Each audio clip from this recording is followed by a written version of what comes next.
Greetings, everybody. Jeffrey Guterman here in Studio B for the Strat-O-Matic Network, and we've got a ball game here. It's a new date, September 20, in our 1969 replay.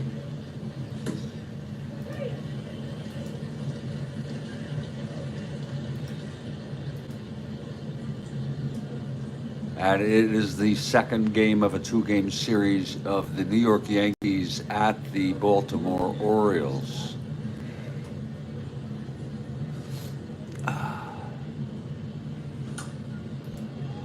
We have two left-handers here.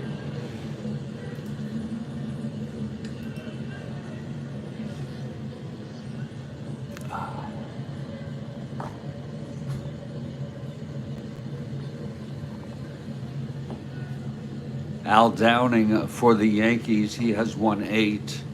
And Dave McNally, he has won 21 games.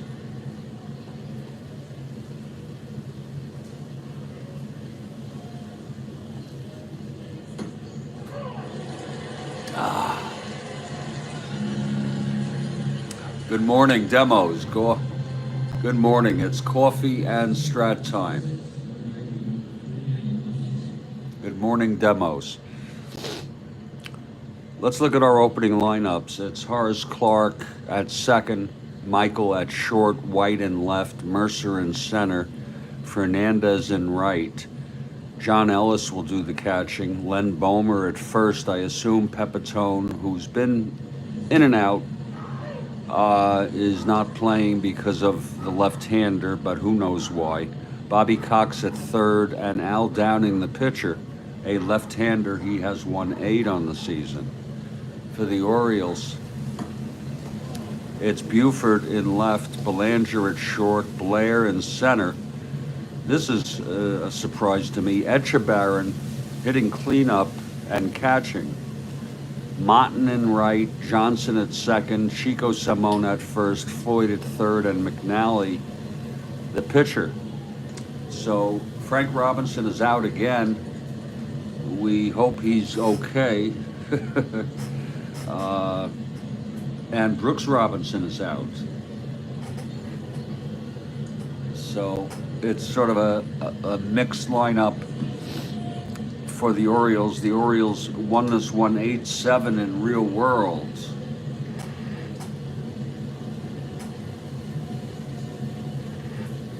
Less than 2 weeks left in the replay, based on replay time.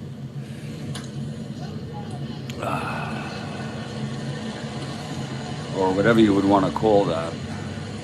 In actual games, in actual dates time, that takes, months. That could take...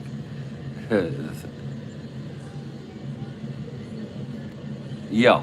Well, Davy Johnson. No, you have Davy Johnson. Demos. Johnson is at second. Boog Powell is out. Right, I forgot to mention that.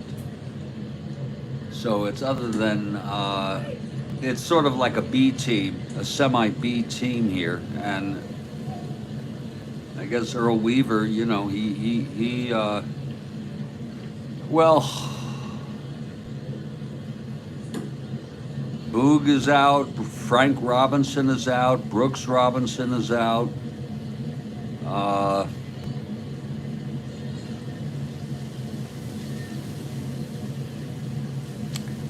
And that's a big part of this team. No Boog, and both Robinsons.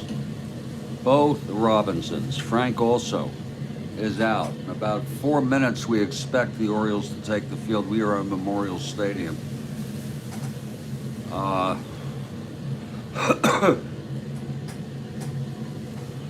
It is a overcast day with rain expected here in Fort Lauderdale.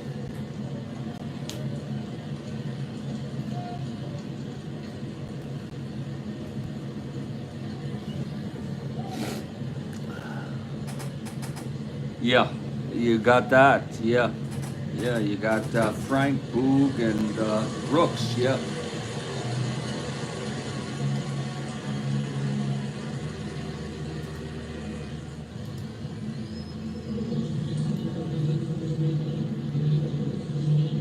It's hard to say.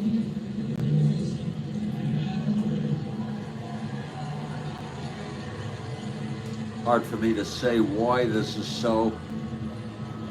In the Orioles' next game, they have a day off on the 21st and the 22nd. Wow. They have 2 days off after this. And then they hit the road. They'll be in Cleveland. And that lineup will be back to normal. That lineup will have everybody: Buford, Blair, Frank Robinson, Powell, Brooks, Robinson, Johnson, Etchebarren, Belanger. So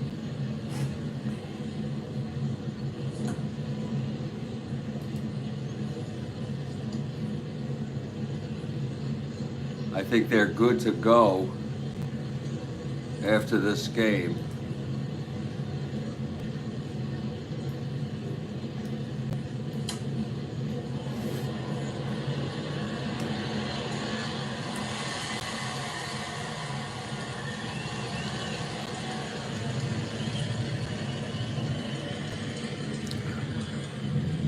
It is a overcast day here also in Baltimore, but we play ballpark.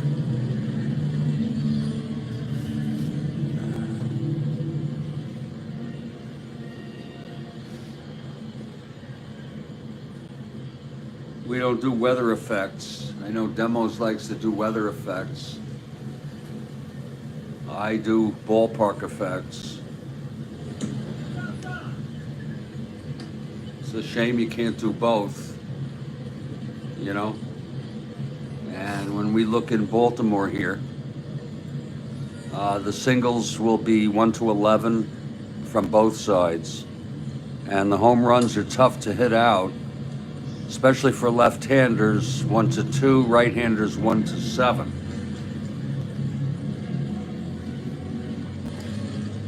Sure would like to have ballpark effects.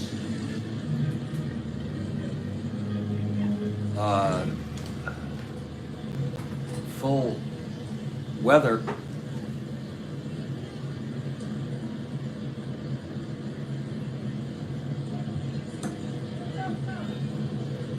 Yankees are 11 games under 500.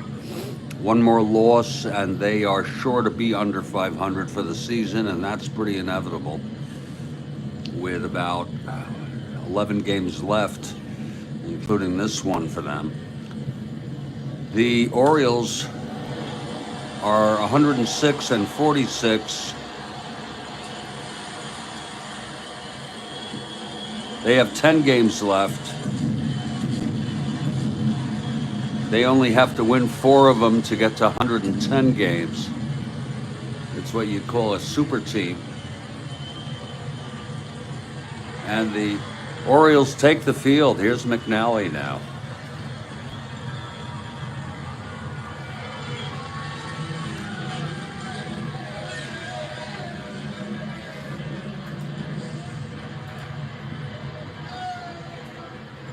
And Horace Clarke will lead it off. McNally is ready.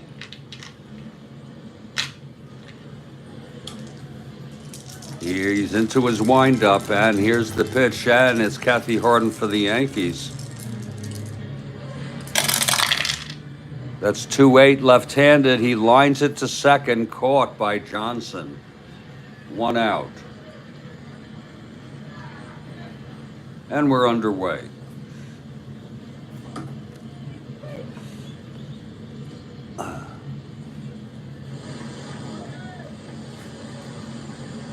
We welcome Kathy and everybody else. Here's Gene Michael now.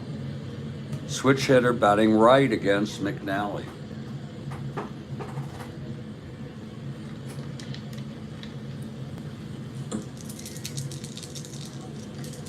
Here's McNally now.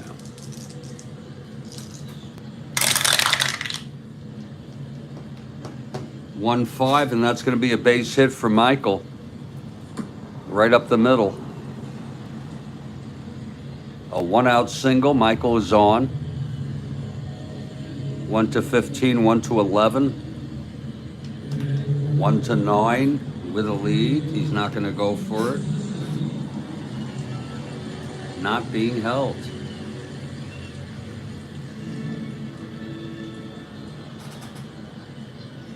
He's got the lead. Right, Demos? He's not being held. He's got the lead now. And again, he is a 1-15, 1-11, 1-9.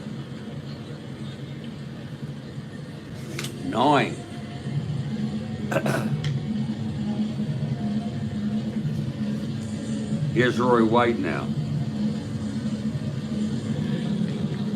Michael on first, 1 out, just underway here in Baltimore.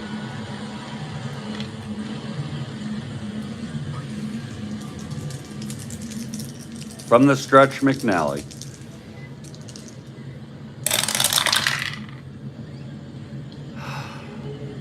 Four, 5 left hand, switch hitter batting right. It's a fly to center. And under that is Blair. He makes the catch. It's 2 away here in the top of the first. A 4-5 right-handed. And the batter now, Bobby Mercer. This will be lefty-lefty.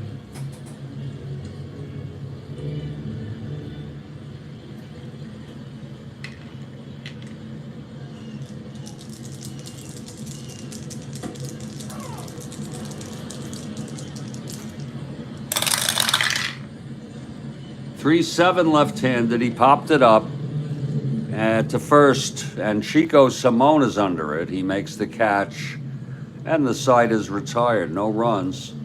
The single by Michael. He was left on base. We've gone 1/2 inning. It's New York Yankees nothing, and the Orioles are coming to bat on a Sunday morning where I'm trying to say, you know, some things are just not that important, just not worth worrying about. Do the best you can.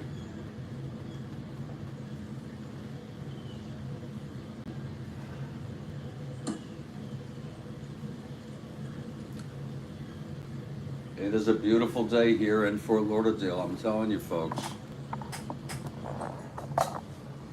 Just a gorgeous, gorgeous day for me. I mean, you know, it's overcast. Whoops. It's overcast, but I like it that way. There's a little breeze, very slight breeze. It's relatively cool.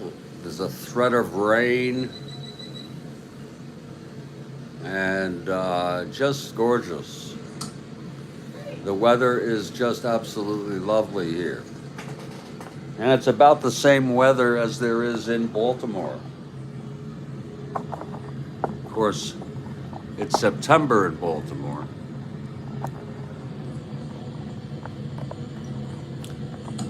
In our replay. I think I'm gonna refill my cupeth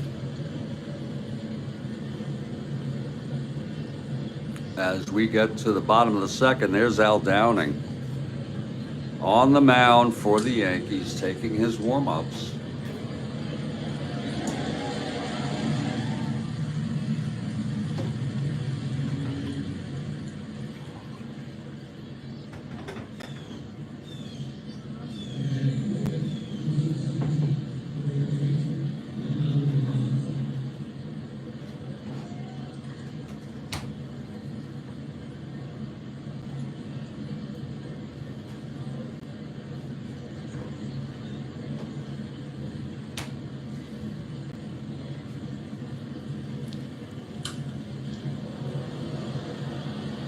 Leading it off for the Orioles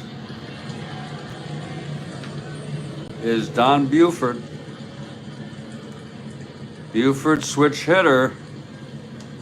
He'll bat right-handed against Downing here. Okay, Downing is ready.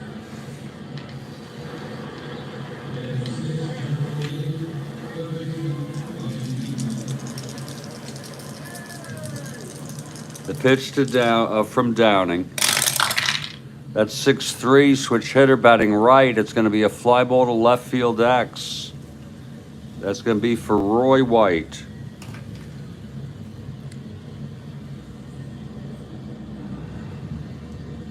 Roy getting under that.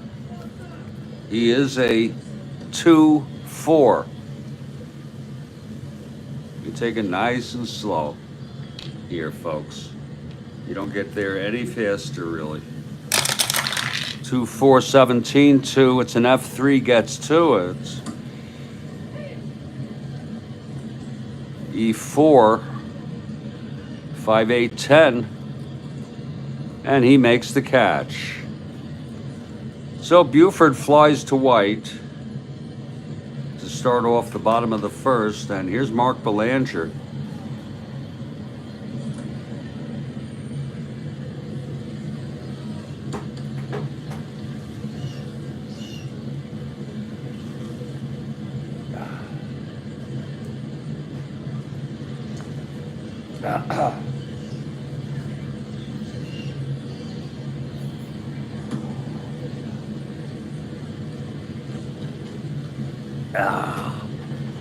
Oh, that is good coffee. Aha. Okay, here's Belanger now. Downing winds and deals. That's 4-7. Right-handed, struck him out.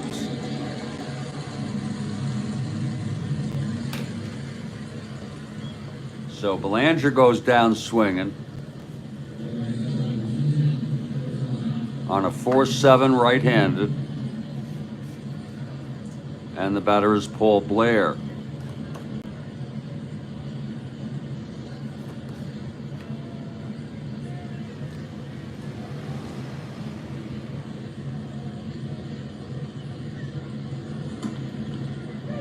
Oh, God.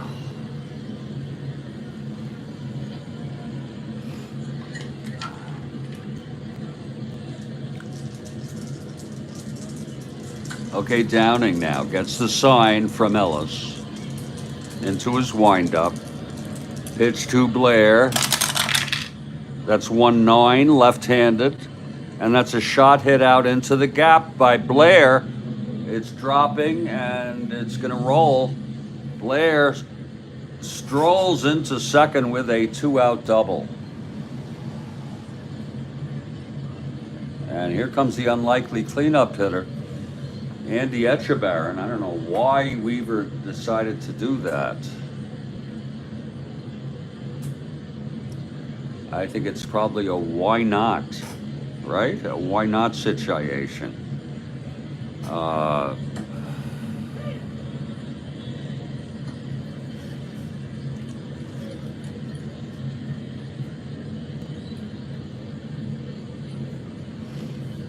I don't know who else you might put in. Maybe Kurt Monton would have been a good one. I don't know. But that's fine. Andy steps into the box.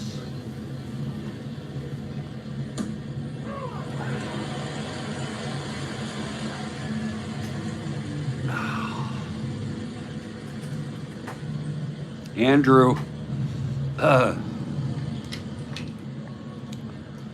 in a clutch situation here, Andrew has a clutch reversal on his card. Here's Downing now. The pitch to Etchebarren. That's 1-9, and he struck him out. So that'll be the side. 2 strikeouts for Downing. He did allow the double to Blair, who was left on. We've gone one. It's a scoreless ball game here in Baltimore. Making our way toward the end. It's, like I said, less than 2 weeks, 13 days left until the last date. I believe the last game of the season is October 2. Not sure exactly.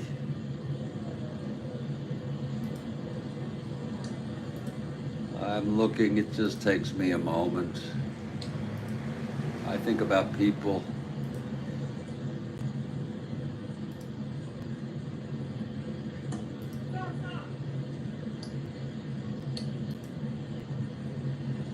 They play the Tigers, the Orioles play the Tigers on October 1st. And then that's it. And then it's October 4th. Okay. Is the first playoff game.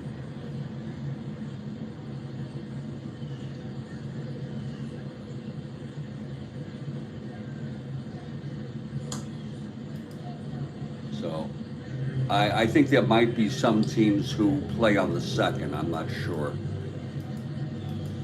It's getting white. It's getting down there now.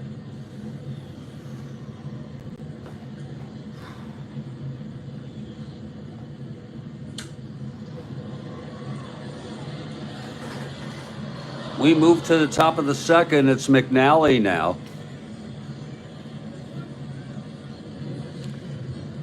And it's Frank Fernandez to lead it off. Fernandez out in right field today.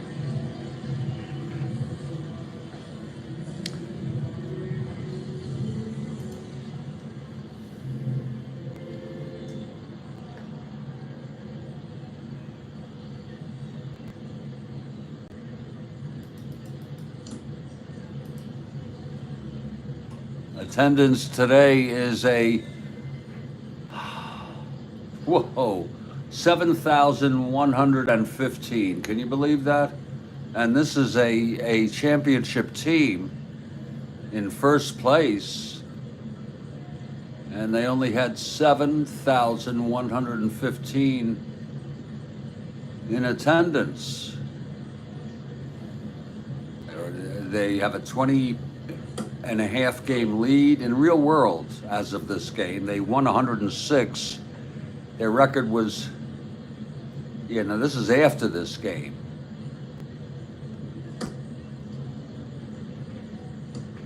But, okay, very small crowd. Here's McNally now, facing Frank, top of the 2nd. No score here.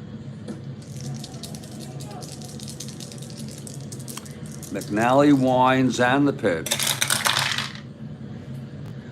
Whew. 5-7 right-handed, grounds to 2nd X. That'll be for Davy Johnson. A 214.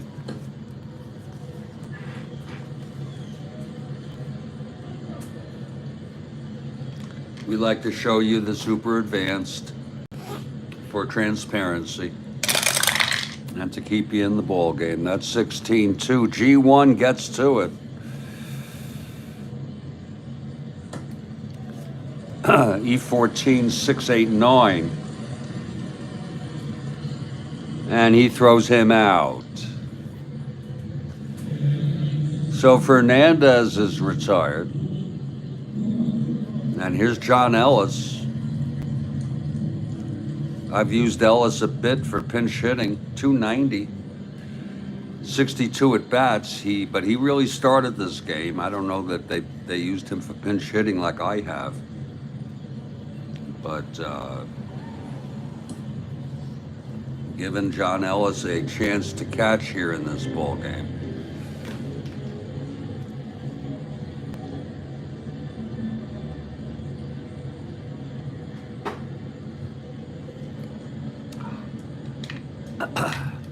Here's McNally now.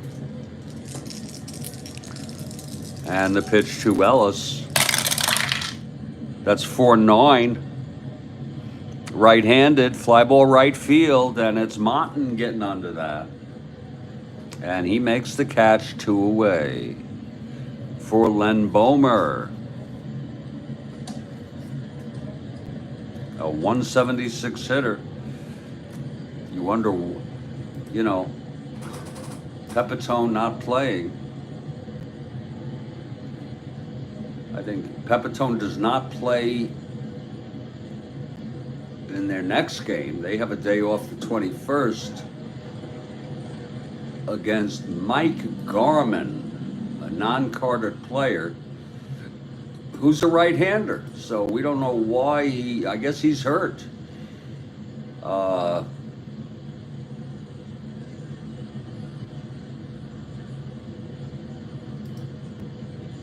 Pepitone doesn't play again. He pinch hits against the Red Sox on the 23rd. So he's not well.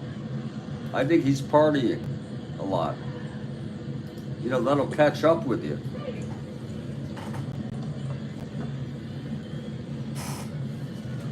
So Bomer steps up with 2 outs, nobody on. Here is McNally now.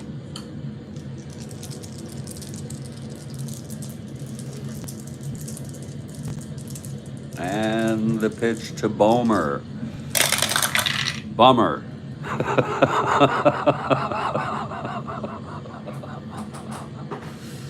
And he pops it up to short. And Belanger makes the catch. 1, 2, 3 for McNally there. And it's Len Bummer.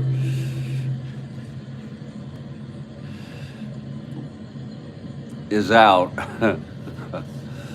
And it's a 1, 2, 3 inning. We are in the middle of the second here, folks. Games of note, if you're interested, because this is the 20th. This is our first game of the 20th. We keep notes. We'll write something like first game, you know, and last game. Because when I get to play the last game of any given date, I go back and I look over each score sheet to make sure that all games have been played. Okay? We have checks and balances, redundancy, etc. On this date, just to let some of you know, I don't know that you can see this at all, but the St. Louis Cardinals will play the Cubs. They swept them in a doubleheader on the 19th, I believe. Yeah.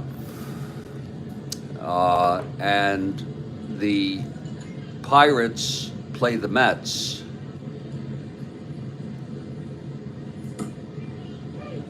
That's about the only 2 games that really matter. It'll be Carlton for the Cardinals and Hands for the Cubs. And in the Pirates at the Mets game, it will be Moose for the Pirates and Gary Gentry, the rookie, for the Mets. So we have those to look forward to. And we'll be patient. We will not go out of order. And when those games come up, they come up. When will we get there? When we get there.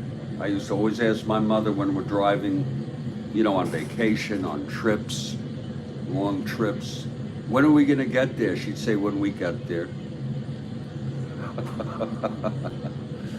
Oh.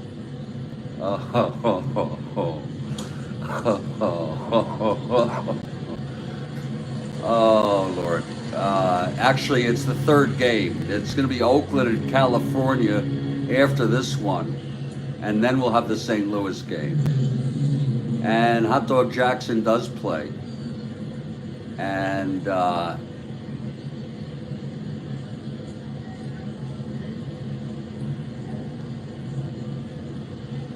the Angels won 7-3. John Stone. It's going to be Rudy May. It's going to be Raleigh Fingers starting for Oakland. Can you believe that? That's not right, you know? And when I say that's not right, I don't mean that's not correct. I mean that's wrong, morally, ethically. That's just messed up.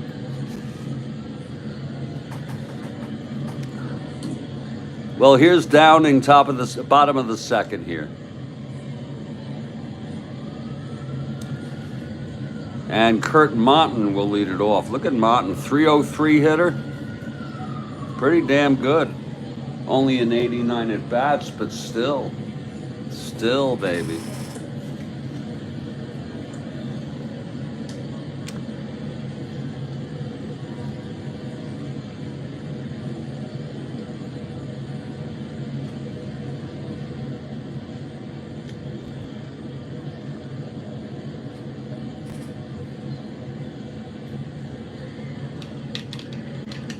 Okay, Downing is ready.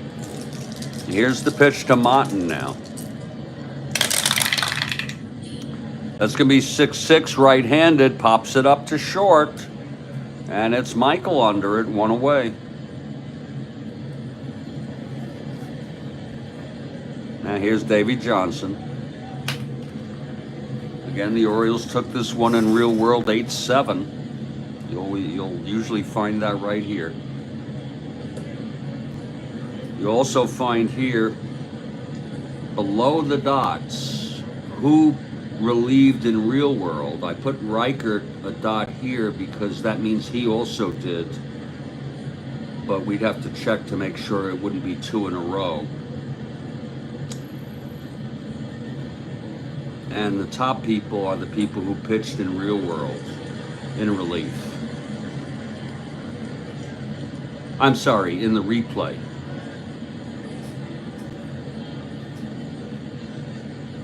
Some of you maybe remember this was the whacked out game when I brought in Christy Mathewson, Pete Alexander, and geez, I don't know who else, just for fun.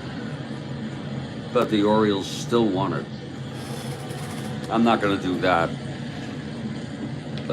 much again. I mean, it's possible we'll pull some shenanigans in meaningless games, but I'd like to not do that as a rule. Not too often. Downing facing Johnson with one out here, bottom of the second. Downing. And here's the pitch. That's 6-5 right-handed, grounds it to short X. That'll be from Michael. He's a 327.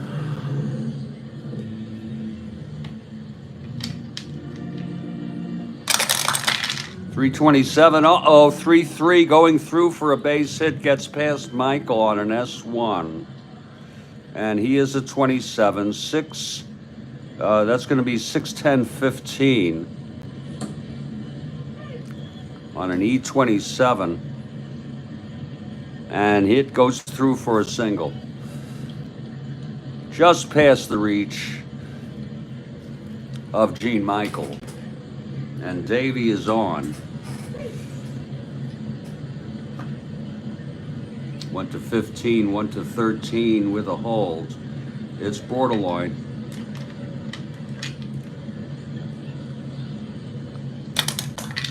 He's not being held.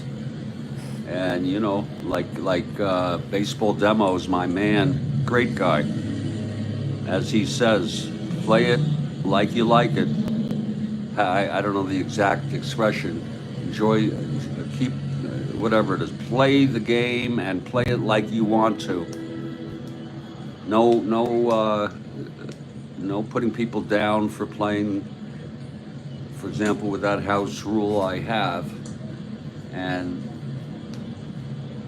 I'd say that's a rule of thumb, though, because you don't want to be reckless. You don't want to be crazy. You don't want to be inconsistent. You don't want to be not adhering to the game rules at all.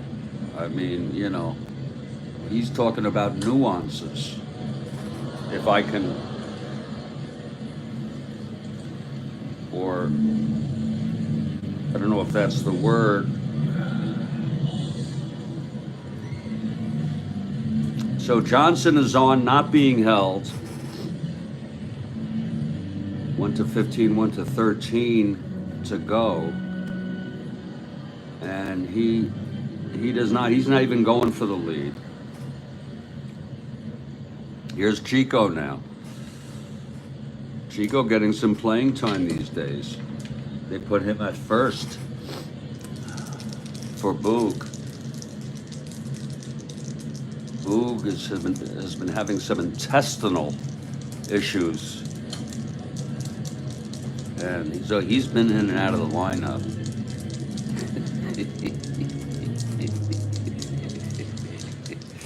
Here's Downing now, and the pitch to Chico. That's gonna be 1-6 left-handed, and that is a liner to third caught. Oh my, by Cox. Oh, a nice catch by Cox. Is that the same Bobby Cox who managed the Atlanta Braves, folks? That's what I want to know. Is that the same frickin' Bobby Cox? It is. It frickin' is. And he only played 2 years.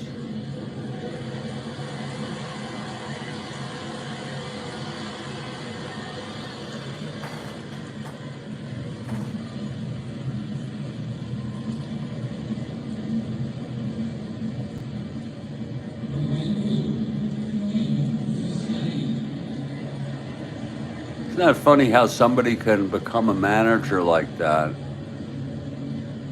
That's the same Bobby Cox.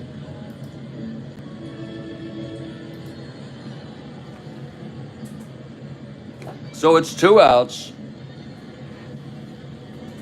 Johnson on first, not being held. And here's Bobby Floyd.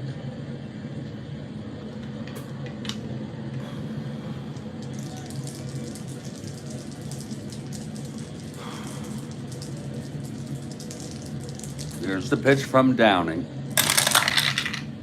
That's going to be 6-4 right-handed. Grounds it to Michael at short again. See if he can get to this one.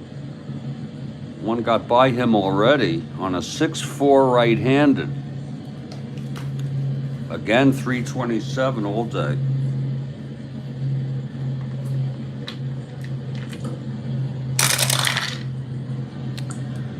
(10-3) gets to it. G2. Let's make sure he doesn't boot it. Uh-oh, that does not smell good. 6-12-17 on an E27. Lord, that smells bad. 6-12-17. Yeah, it's a 2-base error.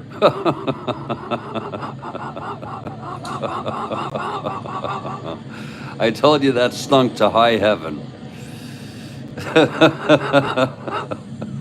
on the high roll, 6E17. That's going to be a G2E2, and it's going to be. Fortunately, Johnson will hold at third, so the error by Michael, a 2-base error.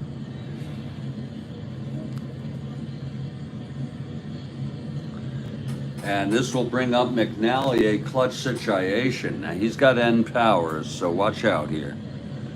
He hit a grand slam in a World Series. I think it was 70, I'm not sure. And I always get the creeps when he comes up. Here's Downing trying to get out of this. It's Floyd on second, Johnson on third. Again, clutch situation. Here's Downing. That's 3-5, and he chops it again to Michael. This time he fields it cleanly and throws it over to Bummer at first, and the side is retired. So all's well that ends well here in the bottom of the second. No runs, 1 hit, the error. 2 left, and after 2, this is a scoreless frickin' ball game, and I think this might be a good time for me to get a cup of coffee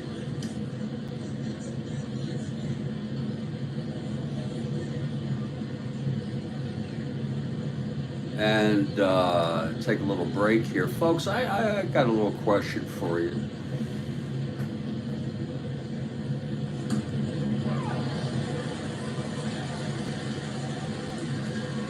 I, I just have a little question here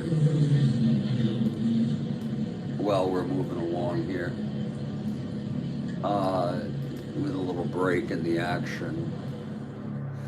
Um, I'm a worrier and I worry about bad things happening. I worry about bad things happening for my loved ones in my life, and it creates anxiety and depression. And I was just wondering, yesterday I was looking at the video about the Clutter family murders. The Some of you may know Truman Capote wrote the book called In Cold Blood, and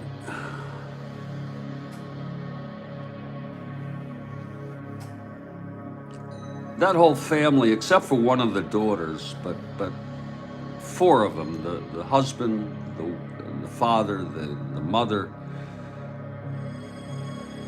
I think it was a daughter and a son, all bound and murdered.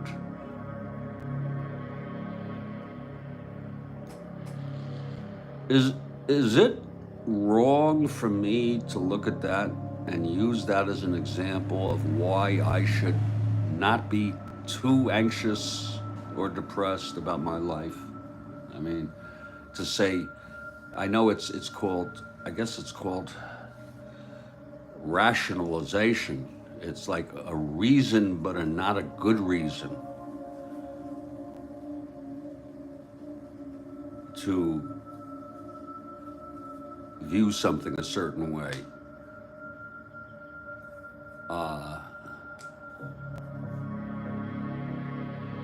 My mother says one thing has nothing to do with the other. Well,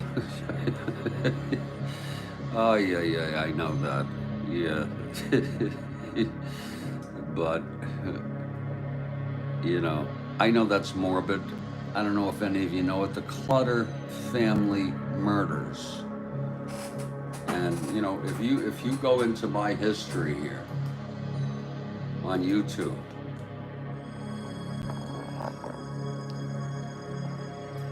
click right on here on history, you can see the shit that I've looked at. Chernobyl disaster. Here's the Clutter family murder.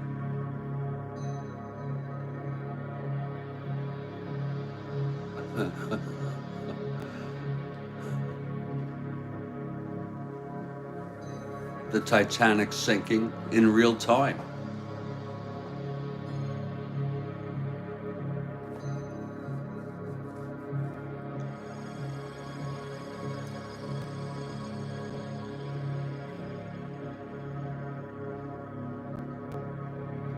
Oh God, I think that would, Bill, thanks for the input. I think that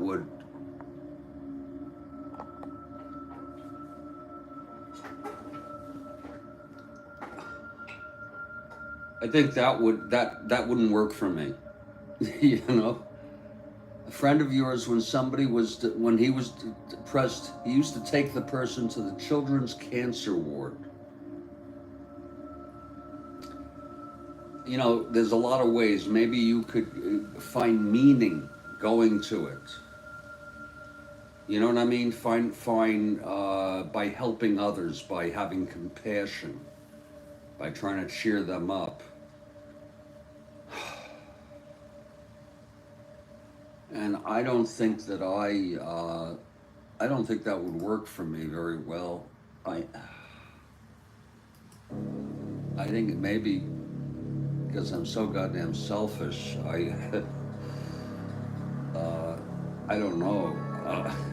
Shit, that would disturb me very much. not only the children, but the parents. But I will say this, that just the idea, Bill, that some children have cancer and their parents have to go through that again makes me think, well, my situation is not as so bad. You know what I'm saying? So I guess it's for different reasons, but I do thank you for that example. I trust that your friend took a depressed person that they knew. Oh, was that your friend's point? Okay, because I thought one of the ways was to not so much show them that you don't have it so bad, but rather to help them become absorbed in something meaningful in life, like a cause. You know, when you absorb yourself in a cause or something. But maybe they commingle. Maybe they interact. But in any case, folks, I am going to take my break. It's a scoreless ball game. A relatively meaningless ball game.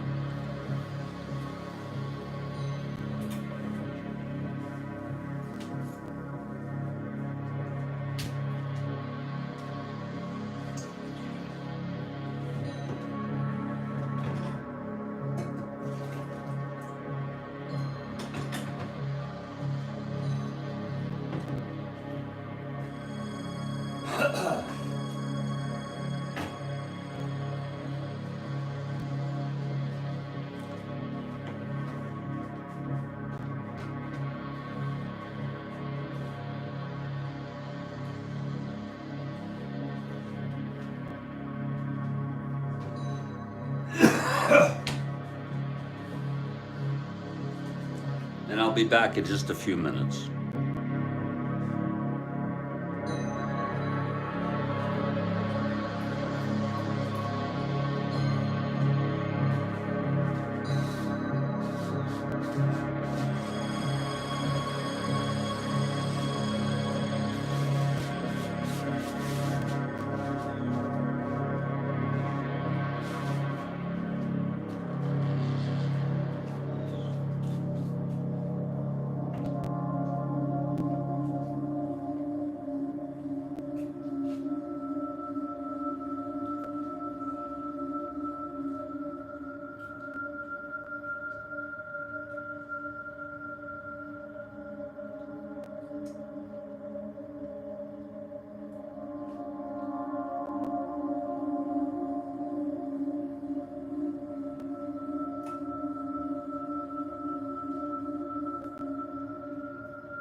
one of the things.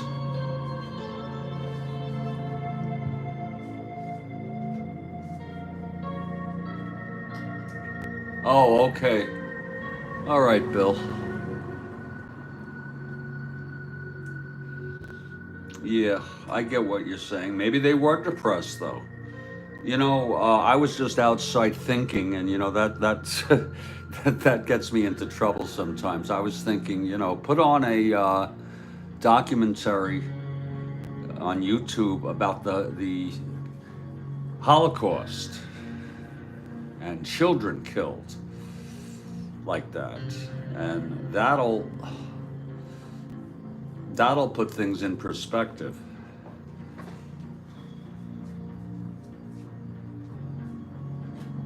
That'll frickin' put things right in perspective for you. Well, this is definitely going to be a two-pot ball game.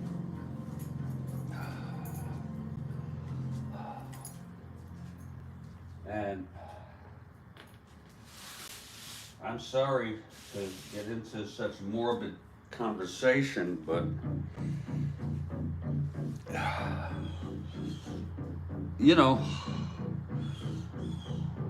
I want to be authentic and open with you all.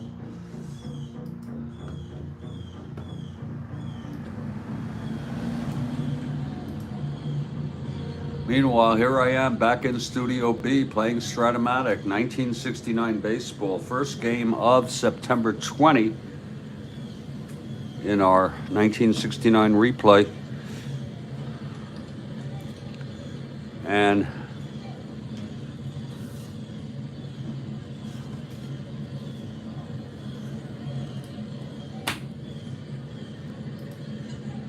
McNally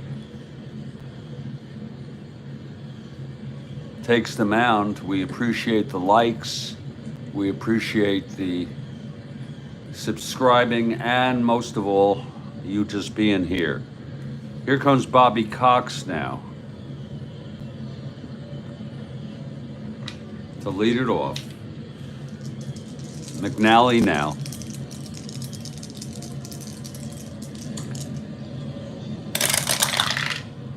That's 5'9", right-handed, and he flies it to left for Buford, one away. And here comes Downing. It's a scoreless ball game. Kathy Harden for the Yankees. Kathy Harden is an ardent Yankee fan.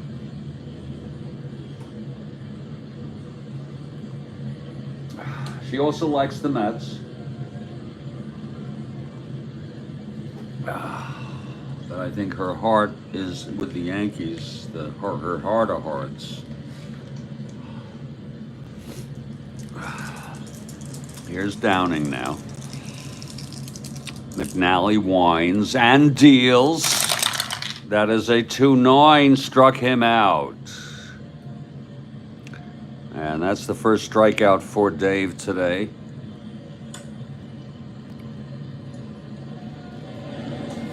Here's Horace Clark now.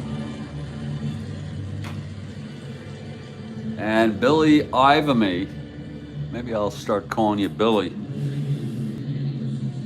is for the O's. And oh yeah, of course you're an O's fan. Oh yeah, I know you're an O's fan.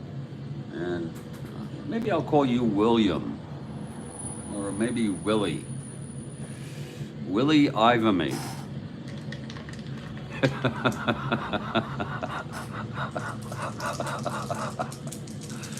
Here's Horace now. 2 outs, nobody on, top of the third, no score. McNally the pitch to Clark. That's a 1-3.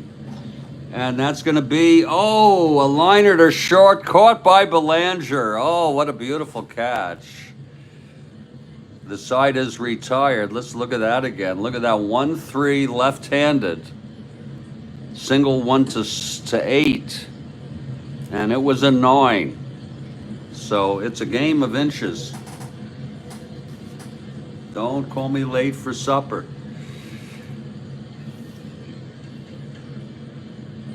And It's a 1-2-3 for McNally, and he's retired 8 now in order.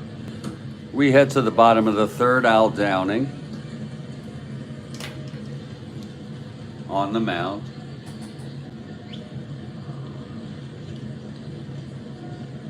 Will Ivamy for the O's. Catherine Harden. Is your real name Catherine? Catherine Harden. And you know that teasing, when they look into communication theory and all that, some degree of teasing has a subtext of that I like you and I'm playing with you and that sort of thing. And then teasing can go over the line and be not, some people don't pick up on it. You know what I mean? So we have Catherine.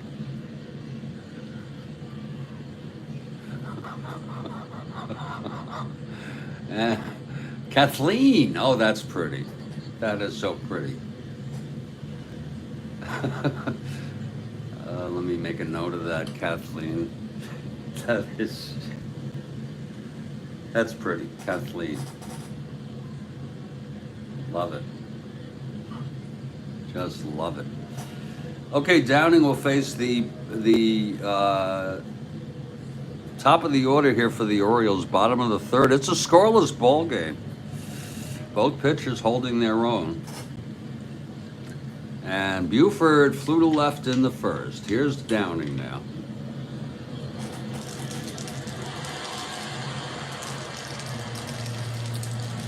Here's Downing now. Pitch to Buford, 210 left-handed, walked him. So Buford is on, not a good thing to do. Downing a +2 quotient. Makes him 1-17, 1-15. Boy, he's got a 9, 10, and 12 being thrown out. He will be held. So he does not have a lead.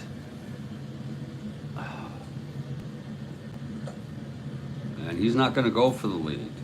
That is really tough. He did have, look at that, he was 19 out of 37. I mean, he's like almost five, half the time he gets thrown out. Buford being held. And here's Belanger now.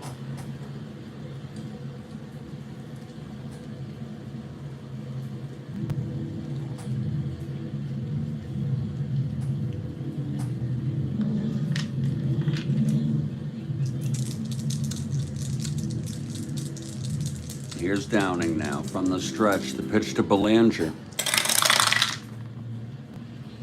2-7 left-handed. There's a base hit. Buford rounding second, goes to third. That was a nice piece of hitting for Mark Belanger. A 2-7 left-handed. Single 2 asteroids. So Downing in trouble here. First and third. Infield back for Blair. Now Belanger, 1-16, 1-18, 1-16. Being held. He goes for the lead, and he does not get it. Belanger being held. Can you hold and have the infield back?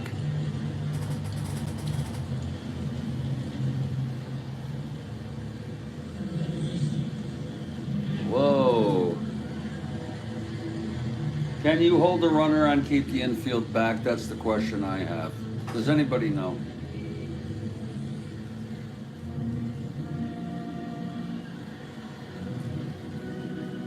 Anybody at all?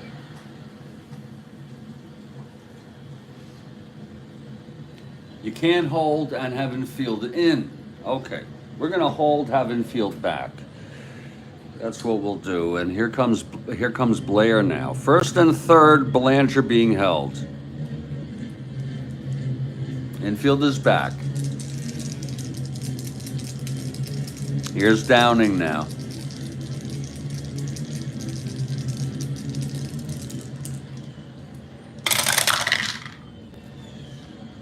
.38 left-handed fly ball center. That might be deep enough for Buford to tag. Mercer makes the catch. Buford, a 1-16. Mercer 1-14. Oh boy, that's a tough call. That's a tough freaking call. 1-14. I'm gonna send him home. They've won the division already. We're gonna play it. Here comes Buford. The throw from Mercer, and he's out.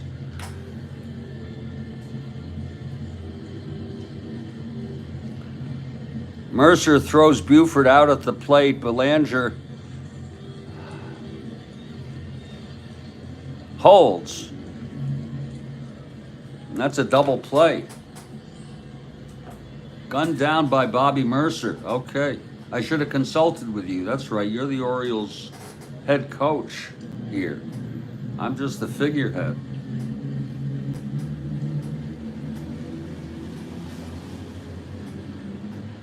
I should have consulted with you. 2 outs now, Belanger. I keep the runner on first on that. I don't have him tag. I don't know if you should, but here's Andy Etchebarren. As long as you're consistent.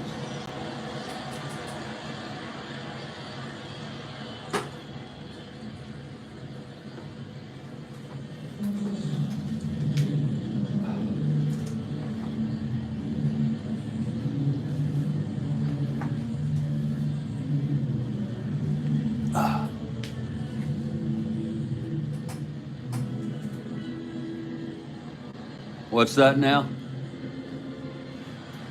What are you saying? I'm just looking at the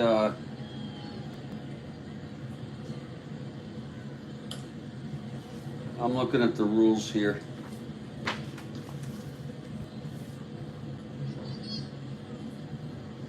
Oh, go for the lead with Belanger. Okay.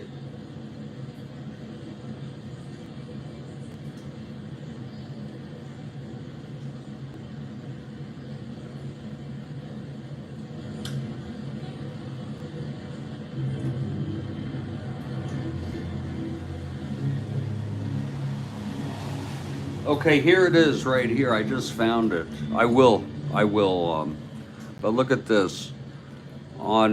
This is very important.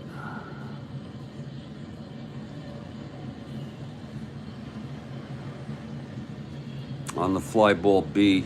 On a fly ball right field B, whether it be question mark or not, I assume. To right field only, a runner at second may advance with this calculation, not the runner on first. It doesn't say that. So we're going to keep Belanger at first, and we're going to go with 2 outs, and Belanger's going to go for the lead here. He's being held.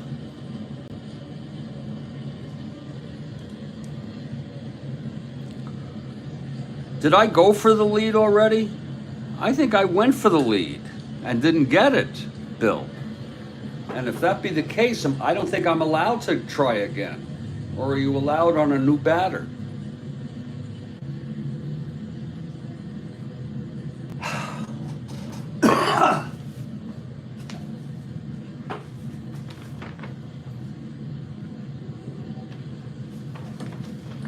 This freaking super advanced.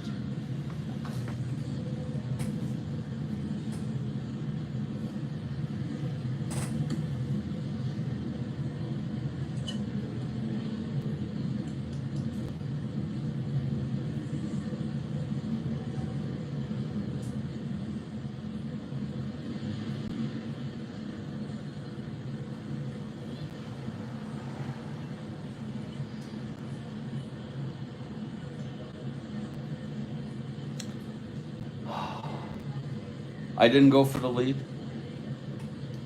Yeah, oh, I did not go for the lead. Okay, I'll take your word for it. It's interesting because here it says if a runner being held on base attempts and fails to achieve a good lead, he may try again once more if the defensive manager unholds. Now, if you change a pitcher with a worse rating, I include also with a better rating. I don't know why you would. A runner who has previously attempted and failed may try again. So, okay, we will go for the lead here. He's being held. 5 and 6, he gets the lead. Oh, he does not get the lead. Thank you, Bill.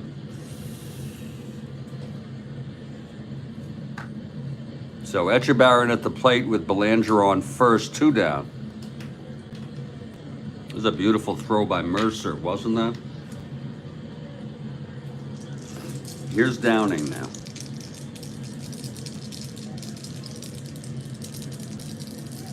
The pitch to Etchebarren. 3-9, left-handed. Oh, it's a non-clutch base hit to left. Belanger goes to second. 1-15, 2 outs, 1-17. +2, 1-19. They'll let him go. Wow. And plus, without a hold, actually, he was being held. He was freaking being held. That was a Etchebarren 3-9, left-handed single to left. White is a +2. It is 2 outs. It's Belanger trying to stretch 1-15, 1-17 with 2 outs. 1-19 with White's arm, and with the hold, 1-18. So that's how that works.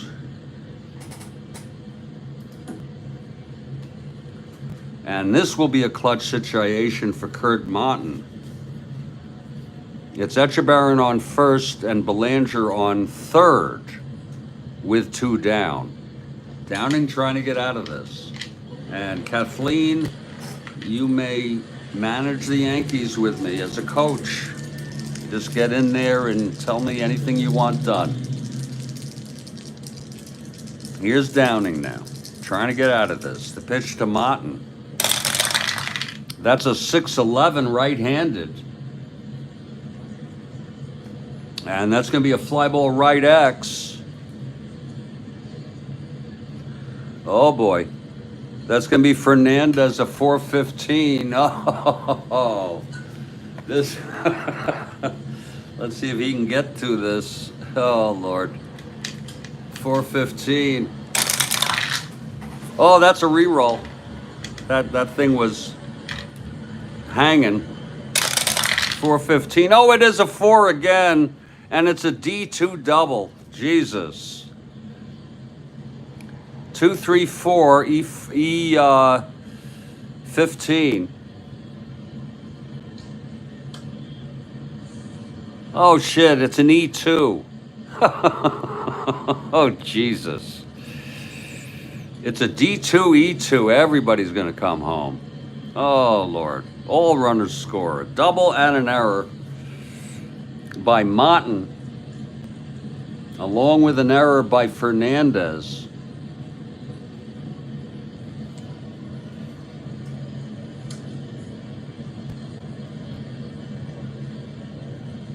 He goes to third, Martin. Belanger scores. Etchebarren scores.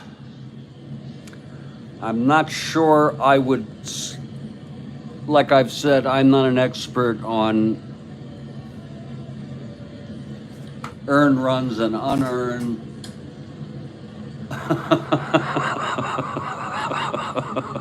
Not only could he not get to the ball, but he booted it. But I'm going to call that earned, all that shit earned, because it Echebarren could have maybe scored on the double. It's doubtful, but you know, when I go on those things, I use judgment. 1 RBI. Are you sure? Because isn't that a judgment call? That he might have scored on a double? I'll do it. It's the scorer's decision. Okay, I'm going to give it to him. That's what I thought, Bill. That's what I thought. I'm going to give it to him anyway. Okay?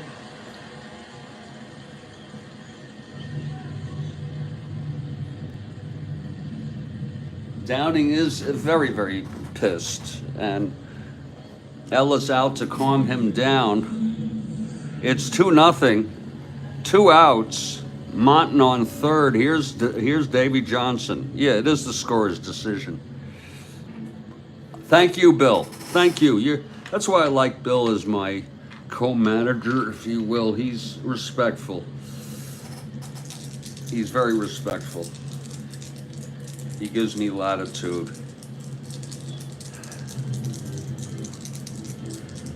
But he also makes some great calls. That call of not walking Nate Colbert was just brilliant. I learn a lot. Here's Davy Johnson then. And the pitch, 3-5, left-handed, fly ball left. This should end the inning. Under it is White. He makes the catch, and the side is retired. But 2 runs. We're going to call them both earned on a very, very whacked out inning. It was a walk to Buford, a single by Belanger, first and third, the fly ball by Blair, and Buford thrown out by Mercer. Then the single by Echebarren. It was first and second. I think it was. I don't know how that went. Maybe he went to third on the single, yeah. It was first and third, and then the double brought them both home. It's 2-0. And they're trying to calm Al Downing down. And we're heading to the top of the 4th. We're going to get one more cup here before we even think about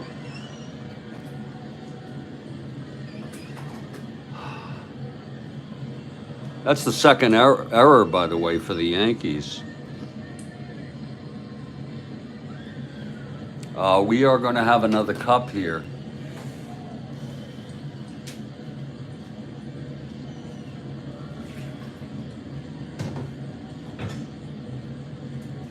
Yeah, that's a full cup. To the last frickin' drop.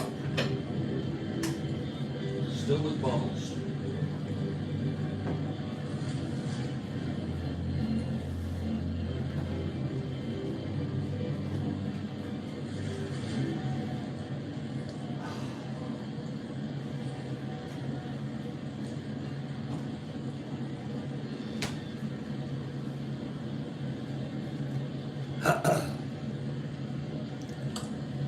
Okay, McNally, no runs, 1 hit. Thank you, Kathy. The single by Michael, that was it. And here comes Michael. Yanks down 2-0 here, top of the 4th.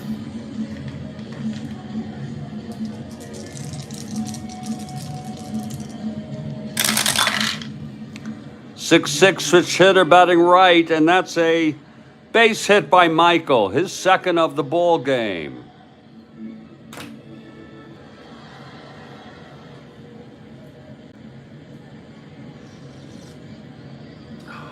Oh, that is good coffee. Look at that, McNally with a -4 quotient.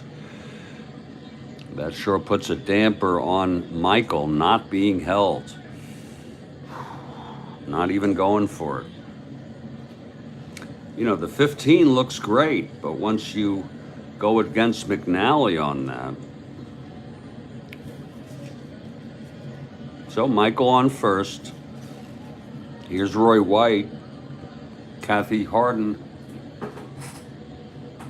for the Yanks.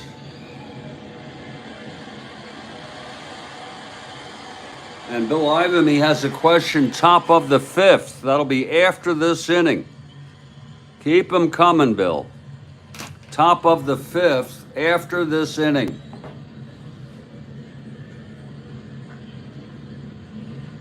Okay, Roy steps in now. Switch hitter. Batting right against McNally. Yanks down 2-0. Here's the pitch.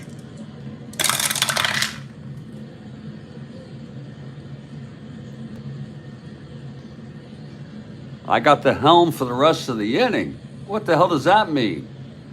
You going to the bathroom or something? Whoa, 112 left-handed grounds it back to McNally. And he forces Michael. It's 1 out, White is on. Does that mean you're... Oh, while you type the question.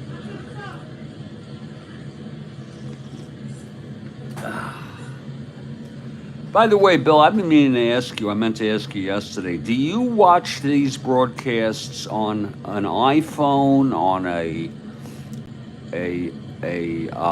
desktop, on a, I forgot what those things are called, the things that are about this big, you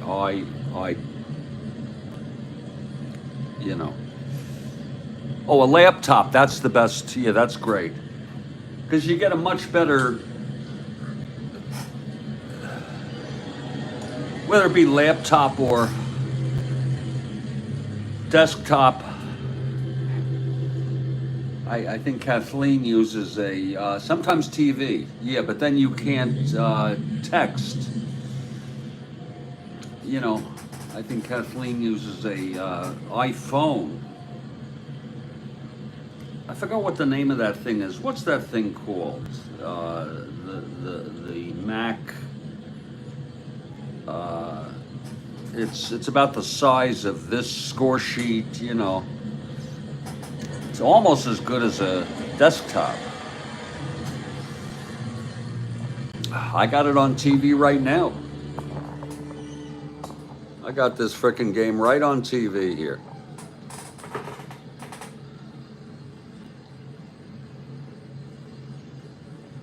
Tablet. Well, iPad. Yeah, it is like a tablet. Yeah, Joel Horland is right. I was going for what Kathleen said. The iPad.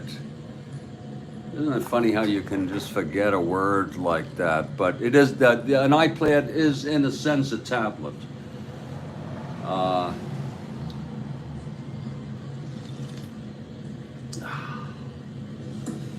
I guess they make tablets in made for Windows kind of things. You know what I'm saying? Not Mac compatible. So it's White on first. He's not being held. 1-15. Look at McNally's move. 1-11. 1-9. Not being held. Not going for it. Here's Mercer, who threw that beautiful throw to get Buford, but they still scored 2 freaking runs. Can you believe that?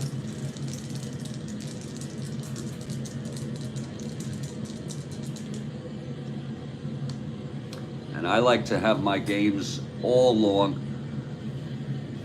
on desktop TV because it helps me see how it looks, and I want to always try to be sure. I know I get crooked sometimes with the score sheet, but it helps me. It's one out. It's White on first. Here's Mercer now. McNally from the stretch. 6-8 left-handed. Struck him out. Oh, Mercer goes down swinging. 2 away.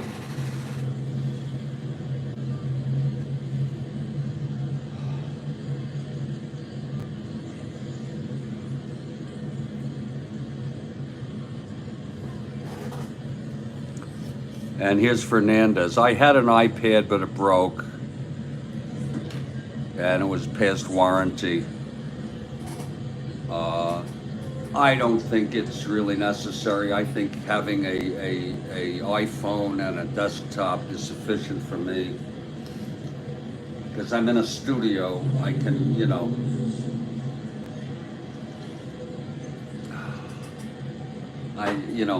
all my shit is like right near me.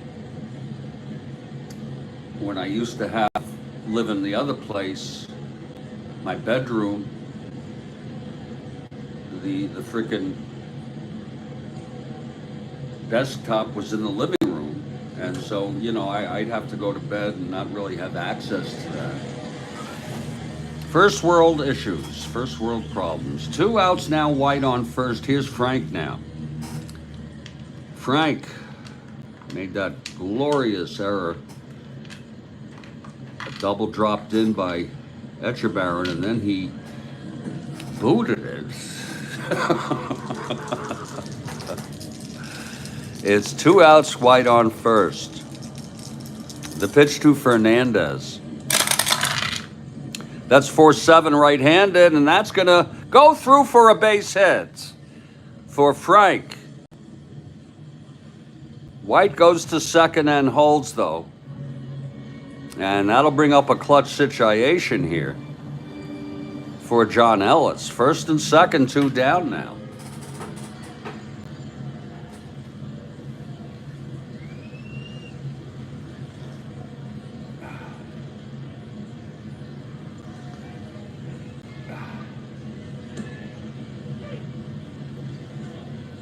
McNally trying to get out of this here.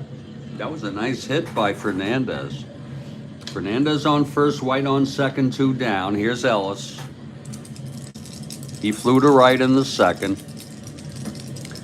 The pitch from McNally. Clutch situation. 2-6, left-handed, flies it to center. And Blair is under it. He makes the catch, and the side is retired. So it's no runs, 2 hits, and 2 left on. That's a shame. We're heading to the bottom of the 4th. Wait for the question from Willie Ivamy. And Al Downing. A very, very unhappy Al Downing.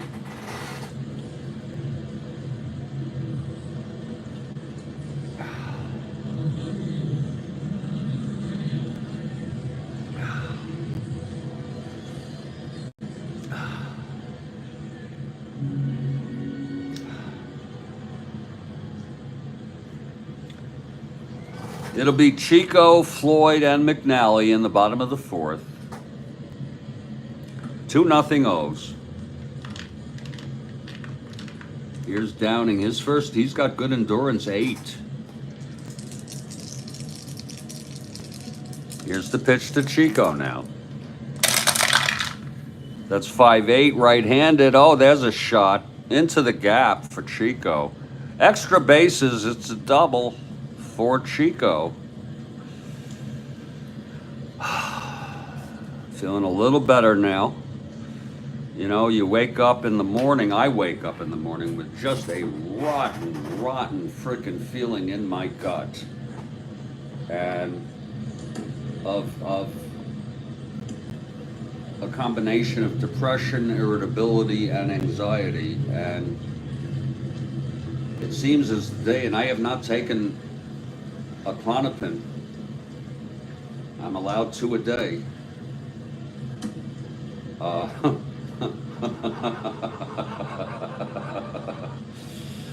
but I'm doing okay right now. Uh, Here's Bobby Floyd now with Chico on second, but the stomach feels pretty good right now. As good as it can. Okay, Floyd facing Downing. Downing from the stretch. And the pitch to Floyd. That's 1-6 left-handed, fly ball left. And White is under that. 1 out. And, you know, there's a rule. There are so many rules. Joel Orland says it never ends. You wonder on the fly ball question mark, can you stretch the runner from second? And there is some figuring you could do.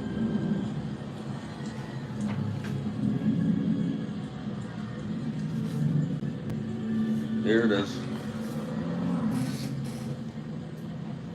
A runner at second may advance with this calculation. Look at this. Look at this. A runner on a fly ball right field B, and that would be any B. Question mark or no question mark, I assume. You have the base runner's running rating. And that's going to be Chico. I think he's got some speed, 1-15.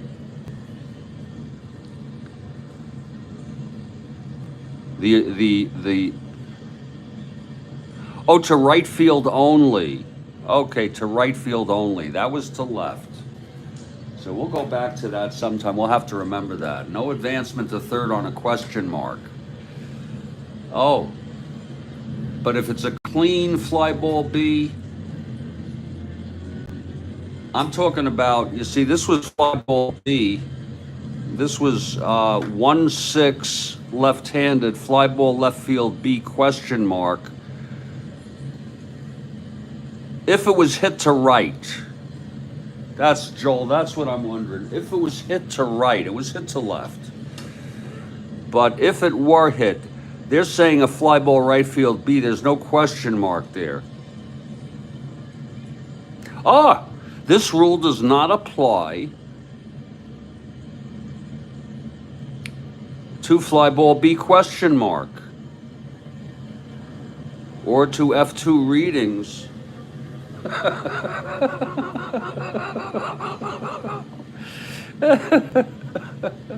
Okay, I got my answer there. So Chico on second with 1 out. And here's McNally now. That's that's a pretty complex shit. I mean, really.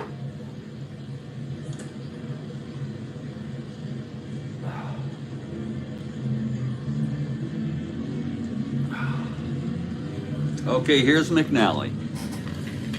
Chico on second, 1 out. Downing.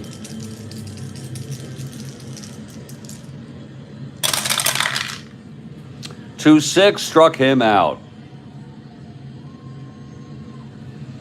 And that is the third strikeout for Al Downing. And that'll bring up Buford in a clutch situation here. Get ready for the question after this inning from Willie Ivamy. And I bet you Willie has a good one. Willie often has a good one. A really good one. I'm not talking, he always has a good one, but. Okay, here's Downing now. The pitch to Buford. Clutch situation. That's going to be 2-12 left-handed. Lines it to second, caught by Horace. And the side is retired. No runs. The leadoff double by Chico. He was left on base. And hold on, Bill. I'd like to get the mood music going.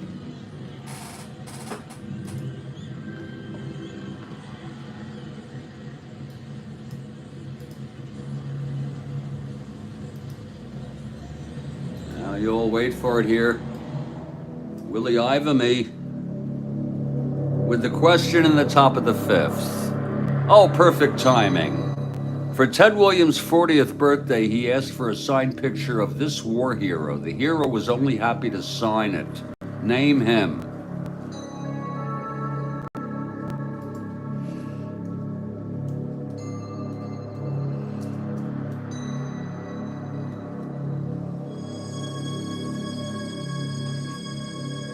We have a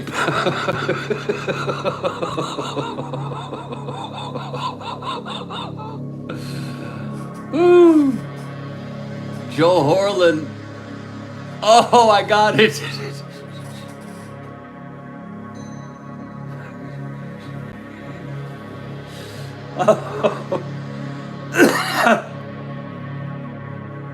You know, the Ted Williams was a frickin' war hero, for Christ's sakes. Oh, it's not Audie. Then what's a good one? Bill, what are you doing? You're confusing me. You say it's not, you say good one, Jeffrey, but then you say not Audie.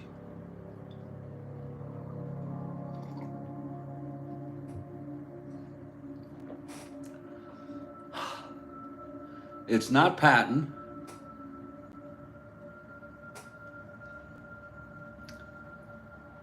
Oh, he was a frickin' war hero. He was one of the most decorated, if not the most decorated war heroes in U.S. military history. But you're saying it was not Audie Murphy. Well, I was going to say Ike. Joel, I was going to just go for Ike right now. It's not Ike. Okay, let me get serious here.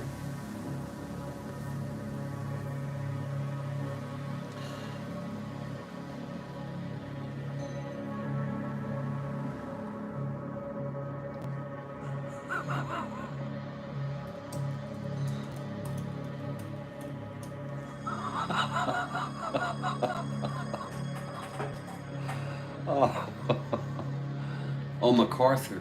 Oh, Doug Hunt with MacArthur. Oh, that is a... Doug. Oh, Doug, you got it. You know, Doug...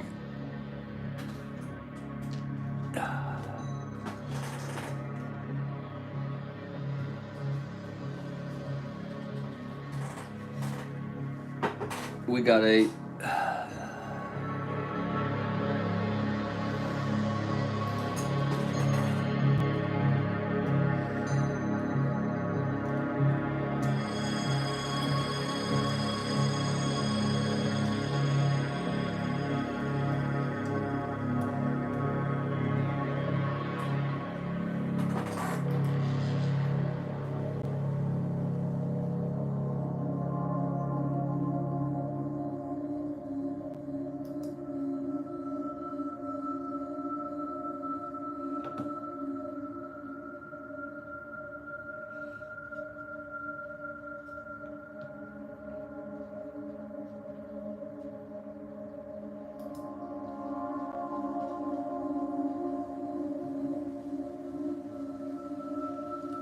You got it.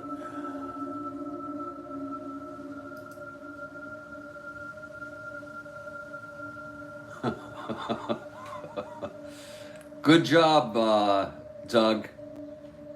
You get a Mike and Ike, and it's still fairly fresh. It's only been out for about 2 days. I keep them out until they get discolored. It's amazing how the air will darken these red Mike and Ikes.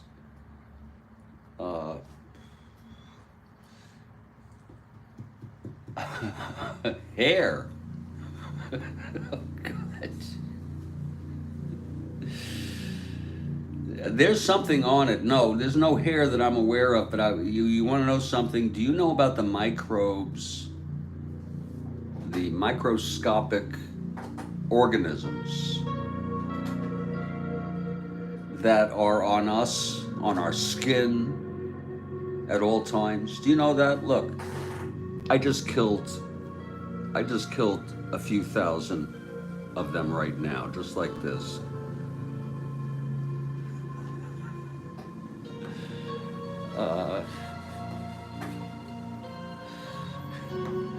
So there are some microbes on this that we can't see. They're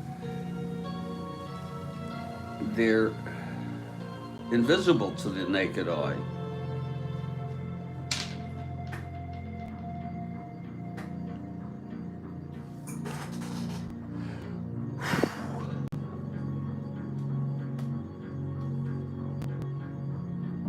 The TV converter.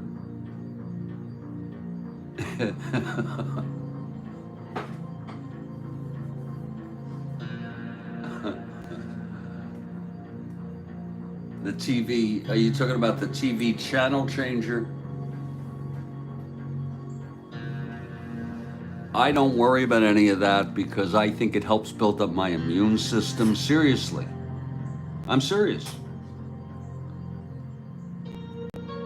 It's a 2-0 ball game. And it was a great question from Bill Ivamy. And folks, I do need to take a break for about 2 or 3 minutes. I hope you all understand. I hope you're enjoying the ball game.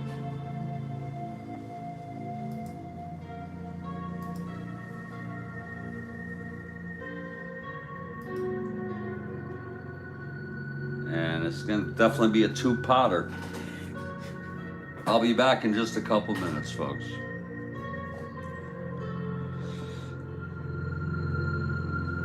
Two nothing Orioles.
You know, I guess Ted Williams was not a fan of Harry Truman.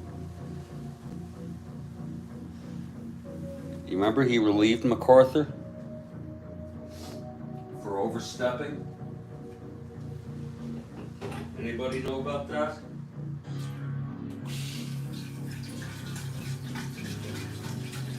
Anybody at all?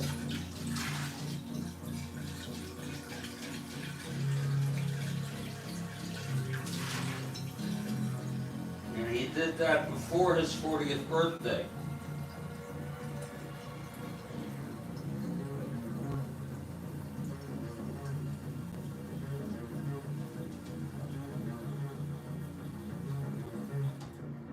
His 40th birthday, I believe, was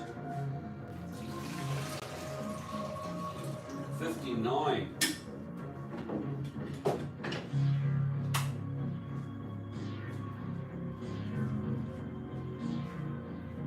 I believe Ted Williams was 40 in 1959. He wrote lots of great stories, yeah. Well, he relieved him because I think he overstepped Truman, who was the commander-in-chief. You got to follow orders. I don't remember all the details. And, oh shit. Why is that making such noise like that? Wow. Okay, that coffee is brewing. I'll be back in just a couple minutes, folks. Well, I think there was something specific, Doug. I'm not I'm no expert on it, but I think he He wanted to do something. Yeah, something. He wanted to do something. And I think he also actually did something, like brought troops in or something like that, or made a public statement. Uh, and it was released. I think there was a memo sent. You can all look it up. I'll be back. Just a couple minutes.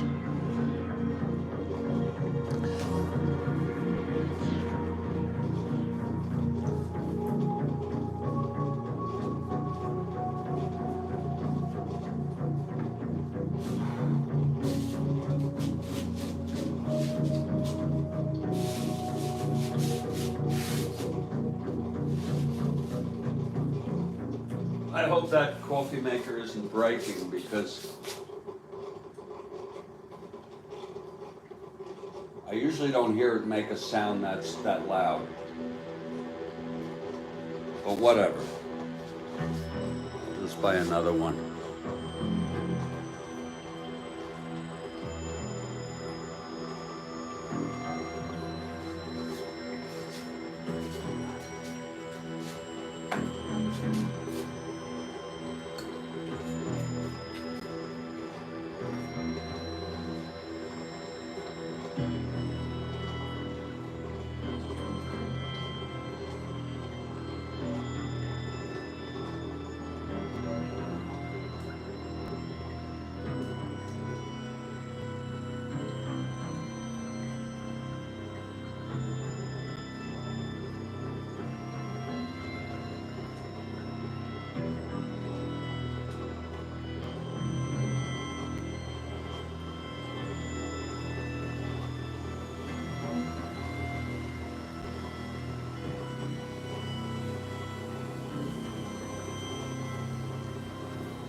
I didn't know that.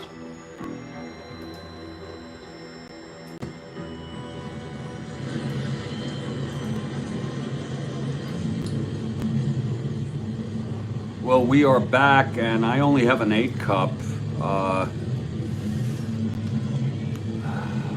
Brewing.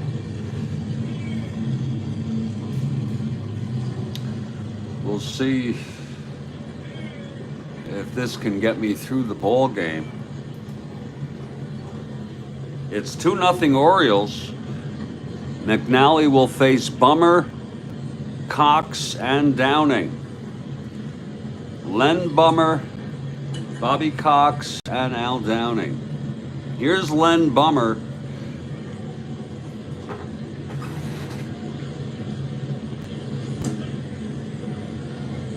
Leading it off.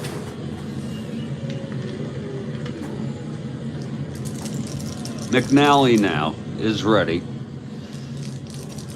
Throwing shutout baseball through 4. Here's the pitch. That's 3-10, left-handed, lines it to first. Caught by Chico. 1 down. Here's Bobby Cox.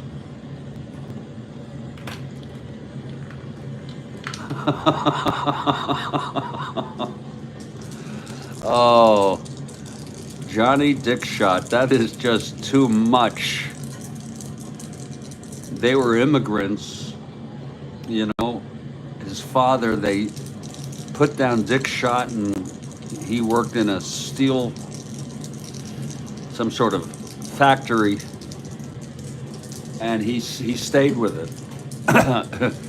I think that he didn't understand.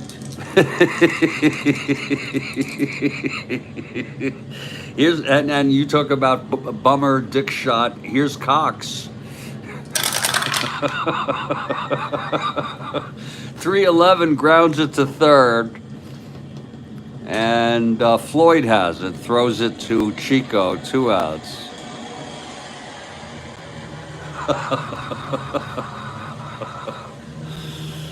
Just some fun, just some, you know, keep us young, you know. His name was Johnny Dickshot. Doug, do you know about him?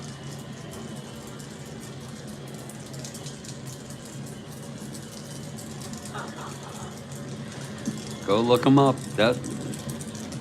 Here's Downing now with 2 outs. That's 1-5, and he struck him out for the second time. That's a 1-2-3 for McNally.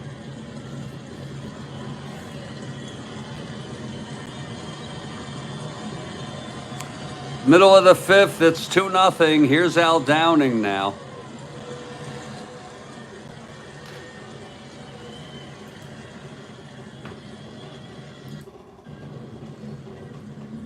That coffee is brewing.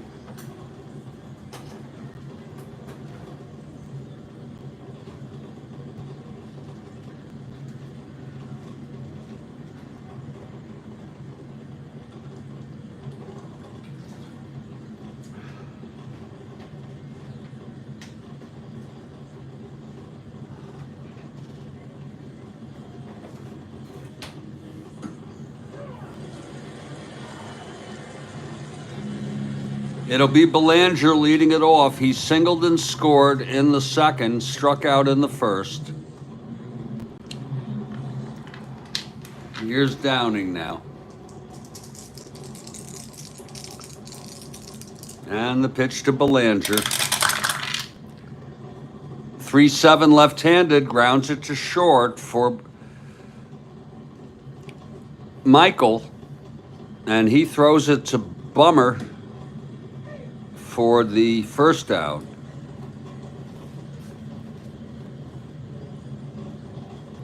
Yeah, well, that's and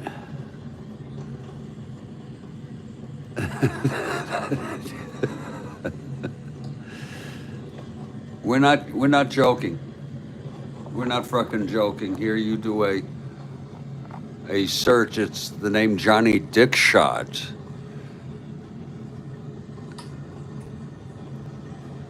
And in fact, look at this. You see on X, there's my post on X about it.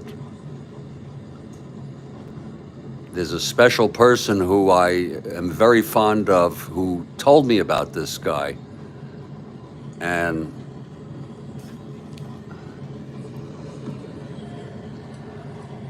I would only mention the person if they want me to. But I did it right here. Johnny Dickshot, a Major League Baseball player, was born John Dixis. His father worked at a steel mill. Timekeepers misheard his name. and registered him as Dick Shot.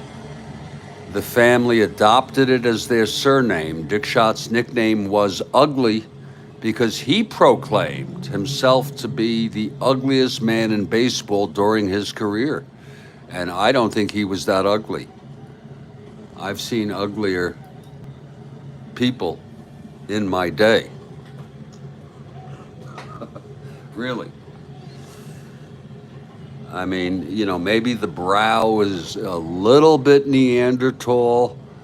You know, maybe he has just a bit extra Neanderthal DNA in him. But I don't think he's that ugly.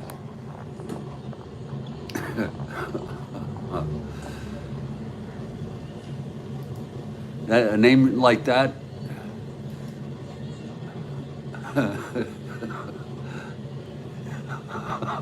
you don't remember. Oh, come on. Don't make me do it.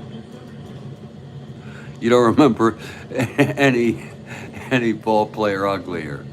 Don't make me frickin' do it. Please. Come on. Come on. Come on, Bill.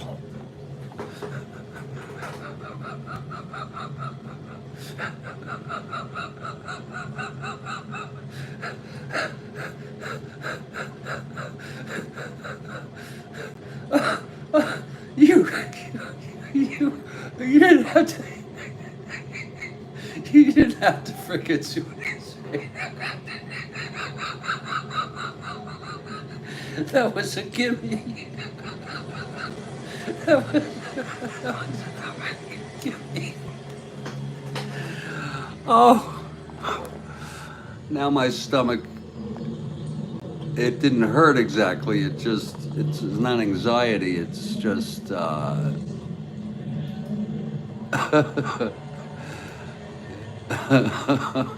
was a gimme.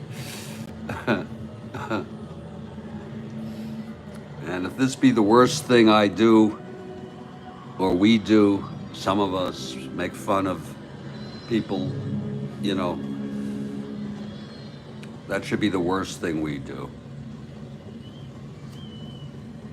Here's Blair now. The coffee is almost ready.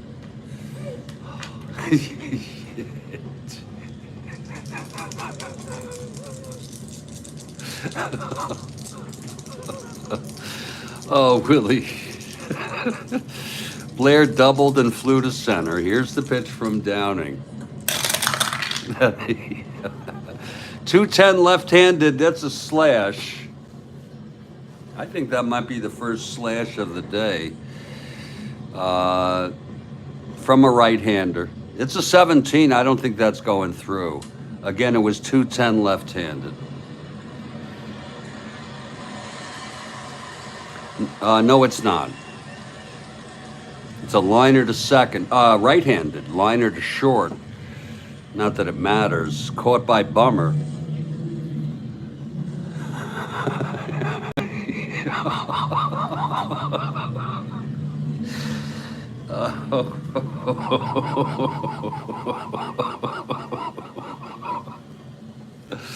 Oh. Oh. It's just. Oh, God. Oh.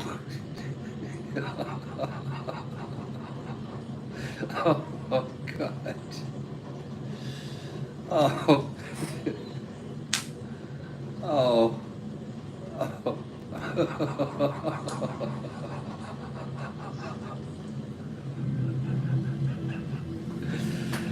Oh. Here's Andy now.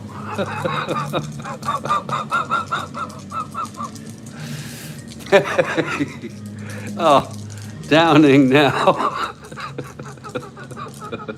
And the pitch to Etchebarren. That's going to be 5-7 right-handed. That's a fly to center. Mercer getting under that. And it's a 1-2-3 for Downing. Looking good.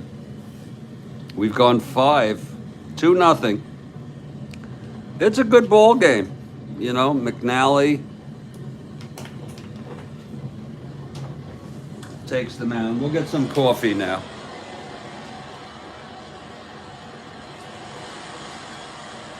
This thing is taking way too long to brew.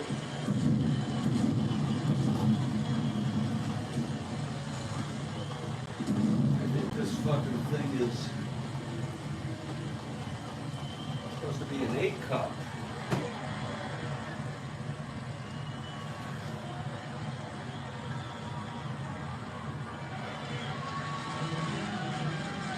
Jesus Christ.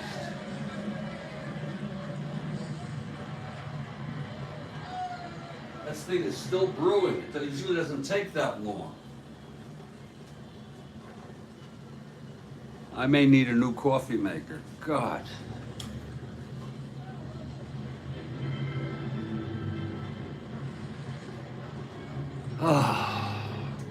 Okay, here's Horace now. We're still waiting for that coffee. It just started making loud sounds. I don't know why it's taken so long. Here's Horace. Game will be over by the time that shit's ready. Here's McNally. Horace, switch hitter, batting right.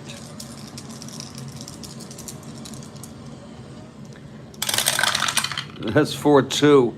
Switch hitter, batting right. Oh, that's with power. He does not have... He has the power, and it's gone. He is the father, and Horace Clarke has just hit a leadoff solo home run to make it a 2-1 ball game.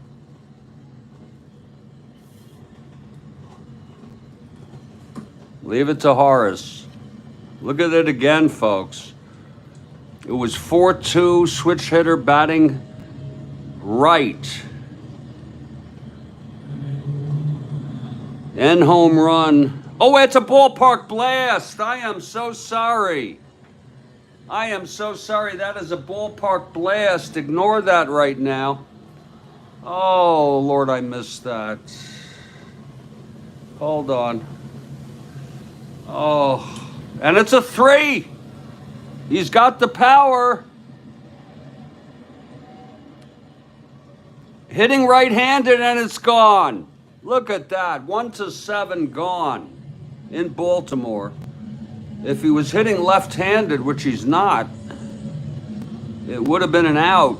That is gone. So the home run stands.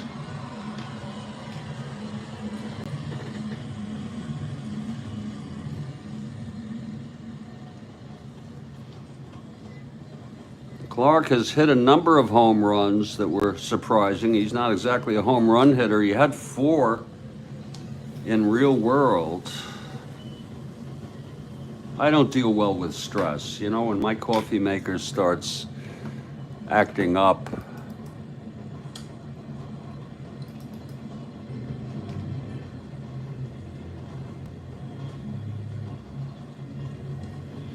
for Horace,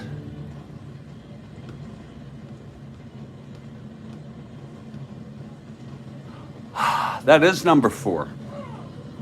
And he had 4. Okay. Has to happen eventually if you're going to meet your real world statistic. And that was hit very well by Horace. It's 2-1 now.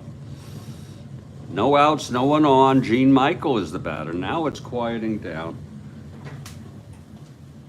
That shit is still... There's something definitely wrong with this shit.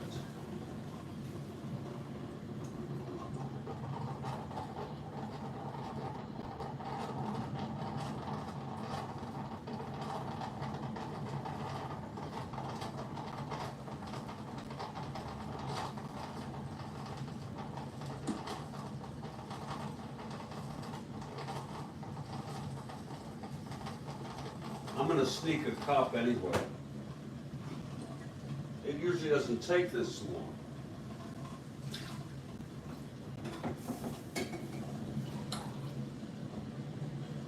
Well, coffee looks okay.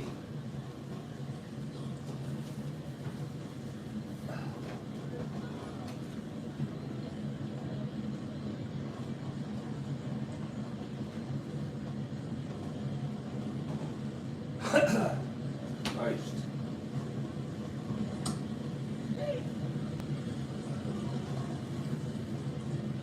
Here's Michael now.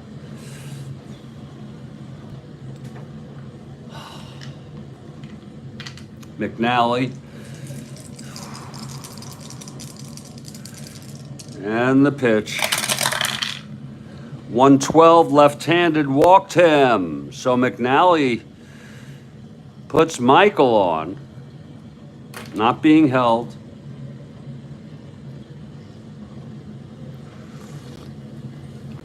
Well, it tastes all right.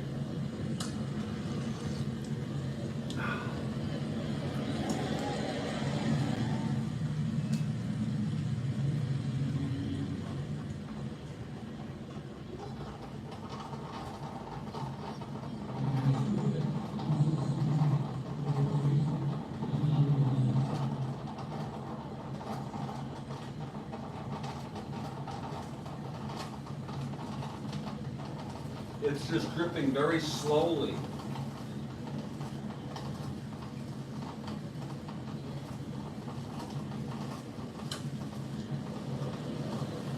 Drip, drip, drip.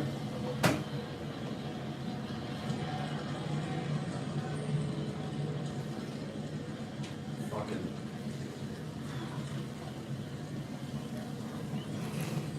Okay, Michael is on, not being held. Here's Roy White now.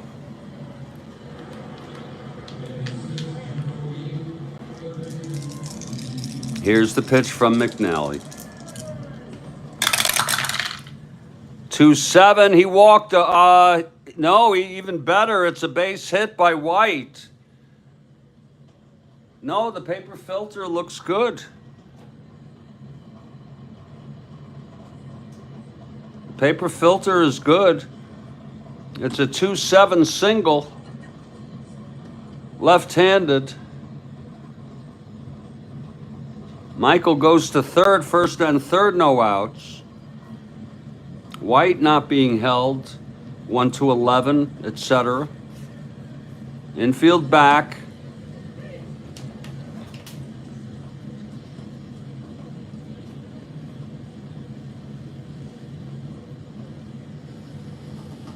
Very hot. It's a single filter.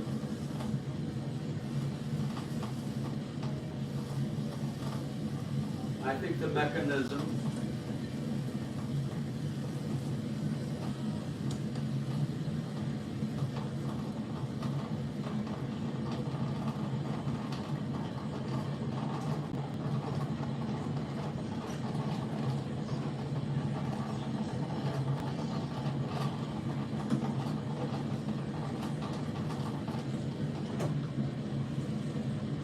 I'll just buy another one. I'll just frickin' buy another one. I'll do that. Yeah, Bill, I'll do that. Thank you. Yeah, I'll run water through it. Should I do it with a filter or without a filter? Here's Mercer now. First and third, nobody out. Here's McNally, infield back. Without a filter, okay. Thank you. 3-5, that is a liner to second, caught by Johnson, 1 out.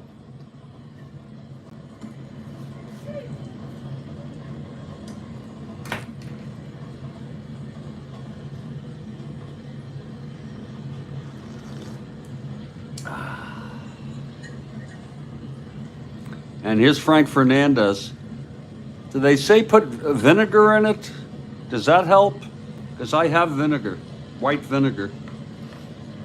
1 out, first and third.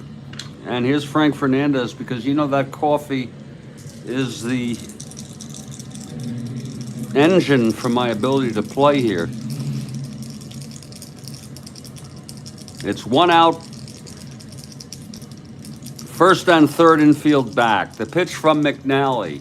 CLR also, okay. You could almost buy a coffee maker for what that cost me. 6'9", right-handed, struck him out.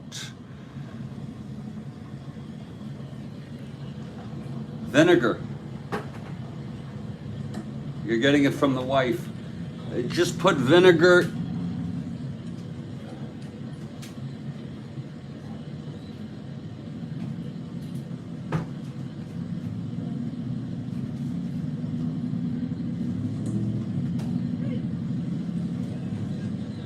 Ow!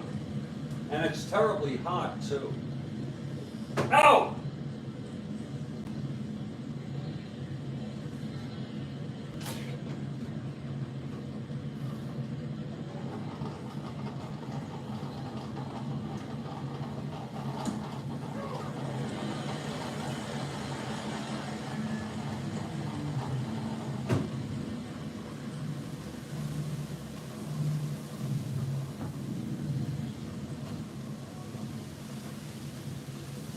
Can you ask the wife? White distilled vinegar, will that do it?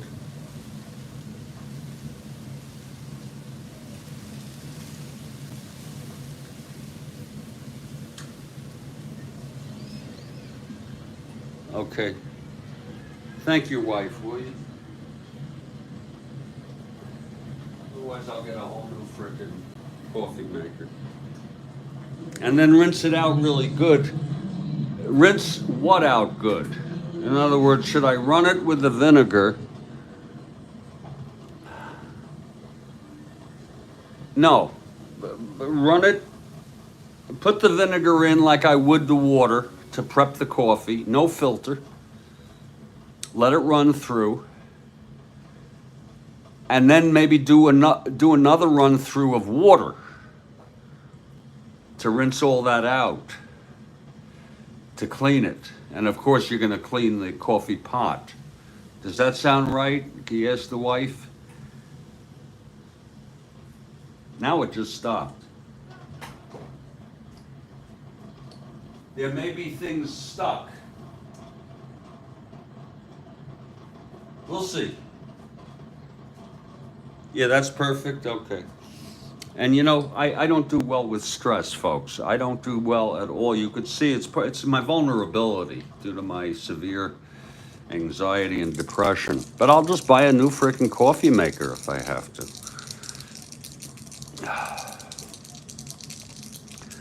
Well, here's Fernandez, 2 outs, first and third. This is not exactly a. You gotta put things in perspective. You know what I'm saying? Here's the pitch to Fernandez, 2 outs. That's 4-6 right-handed. Oh my! A base hit by Fernandez, a clutch single. Michael scores with a tying run. White goes to third. So the Yankees hitting here in the 6th. It's a 4-6 right-handed. Double 1 to 5. It was a 10. It was a single, 2 asteroids. John Ellis with the big single, a big clutch single here.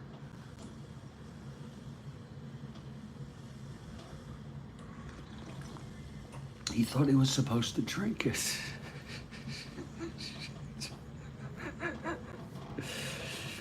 Oh, Christ. I don't give a shit if I lose my hair. It's less to comb. I am not one to worry about. Oh, God. McNally in trouble here. And here's, oh, shit. Wait, I may have looked on the wrong card. 4-6. But that was Ellis. It still holds because they're both right-handers. We're going to have a replay here. We have a replay just to make sure we're doing all this shit right.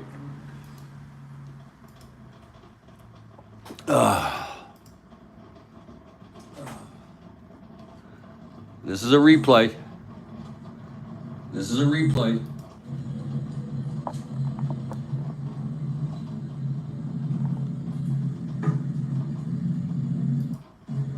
Do they say put... want to make sure we get all these... No, even better. It's a base hit by White. No, the paper filter looks good. That is White. White's good. Paper filter is good. It's a 2-7 single.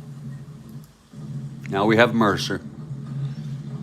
Got to make sure that we...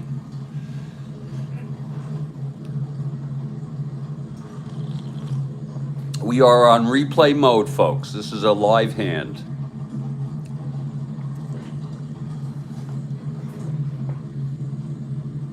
I'll just buy another one. I'll just frickin' buy another one. Here's Mercer now. First and third, nobody out. Here's McNally, infield back. Mercer popped to second. Without a filter, okay. Thank you. 3-5, that is a liner to second caught. Line to second. So that's right. That helped, because I have vinegar. Here's Frank Fernandez. One out, first and third. And here's Frank Fernandez, because you know that coffee is the...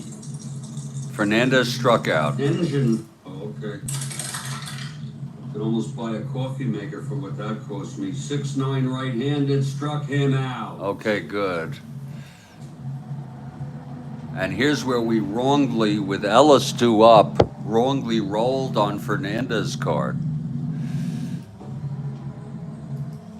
Getting caught up in vinegar and other escapades. Okay, this is what happens. White's distilled vinegar, will that do it? we forgot to move Ellis. Look at this. Rinse it out really good.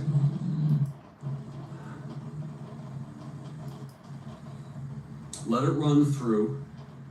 Let out. He has the wife. Press, folks. I don't do well at all. You could. This is the wrong card. Here's Fernandez, 2 outs, first and... Fernandez has already struck out. You see, it was John Ellis who was due up. Third, this is not exactly a... You gotta put things in perspective, you know what I'm saying? Here's the pitch to Fernandez, 2 outs. And that's a 4-6. And as you can see, it was really John Ellis who was up. It's a very simple replay check. And fortunately, he is also a right-hander. So on the 4-6, and there's the 4-6, it's going to be the same. It's going to be a base hit for Ellis.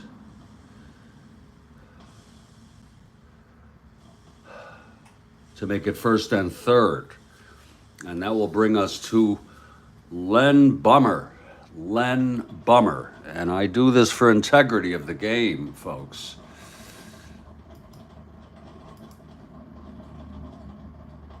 In today's ever-changing world, Len Bummer.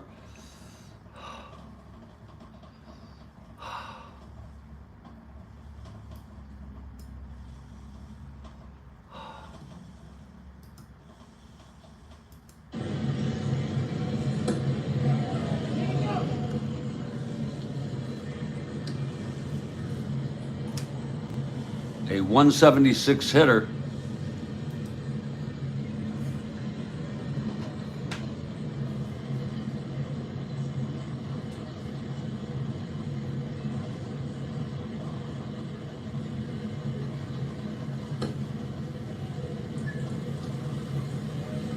Pepitone not available.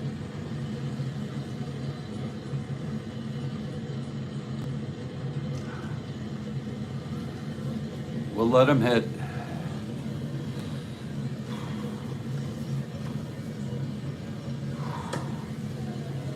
At least he's a right-hander.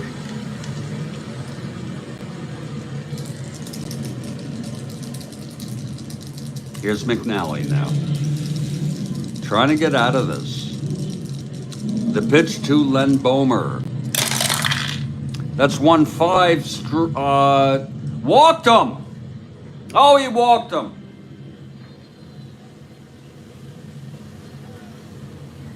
A 1-5 left-handed walked him. And that's going to load the bases here for Bobby Cox. McNally in trouble. It's a 2-2 ball game.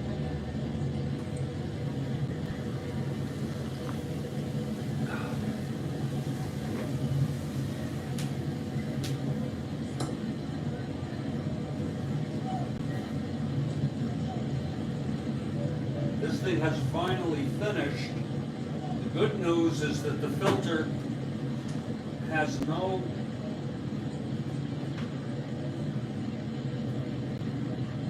water visible on it. So the whole thing worked. It's just a matter, I think the vinegar solution might work. We will see.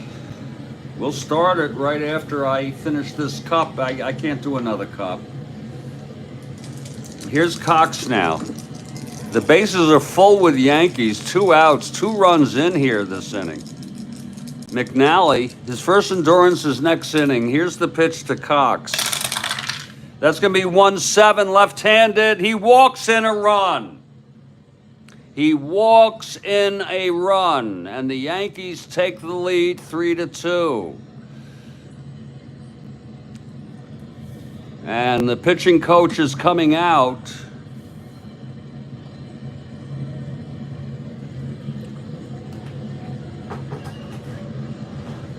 And the Yankees take a 3-2 lead with Downing due up. And this has been a very tough inning. I don't know if this is realistic, but they're going to keep him in. Are you okay with that, Bill? Keep him in to face Downing, who's going to hit.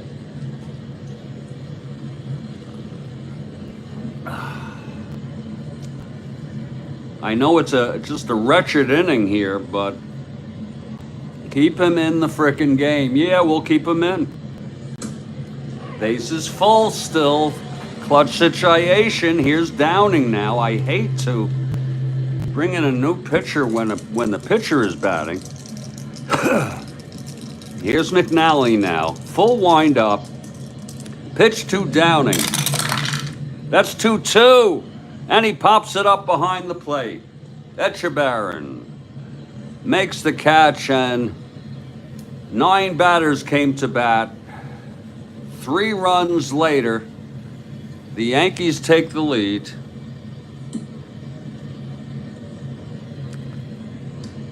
And little Al Downing will take the mound here.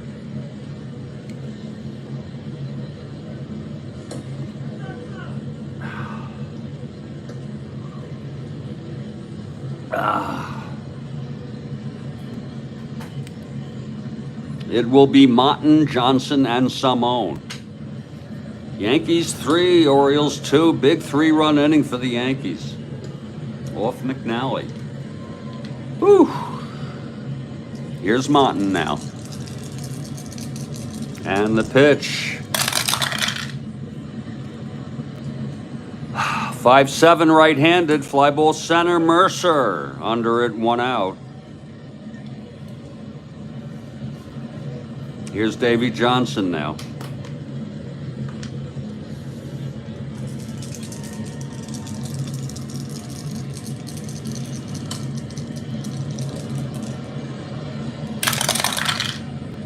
For 7 right-handed, struck him out. And that's the 4th for Downing. Downing getting strong here. In the middle innings, he's retired 9 in order, and here's Chico now.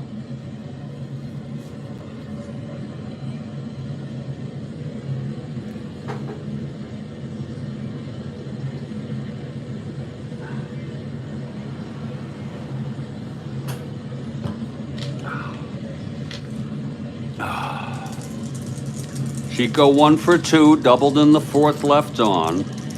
Downing gets the sign from Ellis. Here's the pitch, 2-10, left-handed, grounds it to second. And Horace has it, throws it to Bomer, and it's another 1-2-3 for Downing. He's retired 9 in order. We've gone 6.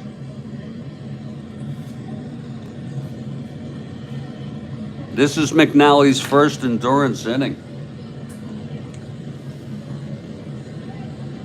There ought to be a rule.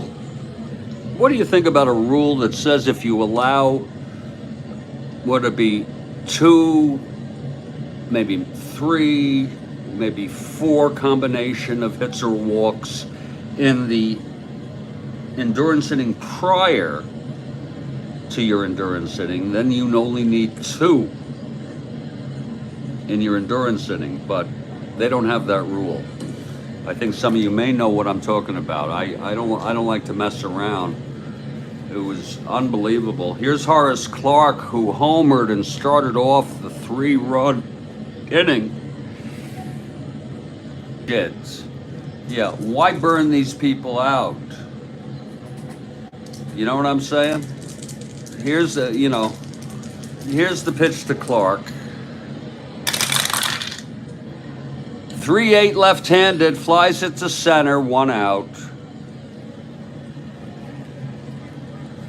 Marcelino Lopez pitched in this game in real world. I don't even know if he's available. We'll confer with Willie on whether he wants to hit for McNally in the bottom of the 7th. I think it's a good call only because fuck the game. You know, from Weaver's perspective, if this guy's throwing a lot of pitches, you've already won the division. Here's the pitch to Michael now. 6-10, switch hitter batting right, pops it up to third. And Cox makes the catch, 2 outs. I'm sorry. Floyd makes the catch, 2 outs. And here's Roy White, even though there is an argument to pinch hit for him anyway.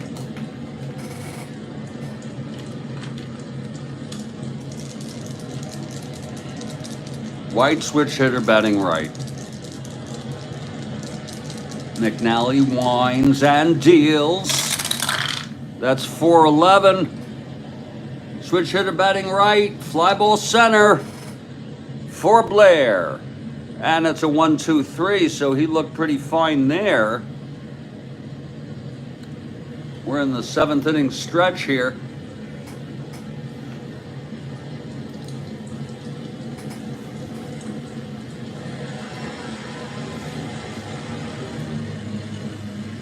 And little Al Downing, his first endurance is the 8th. The winner of record.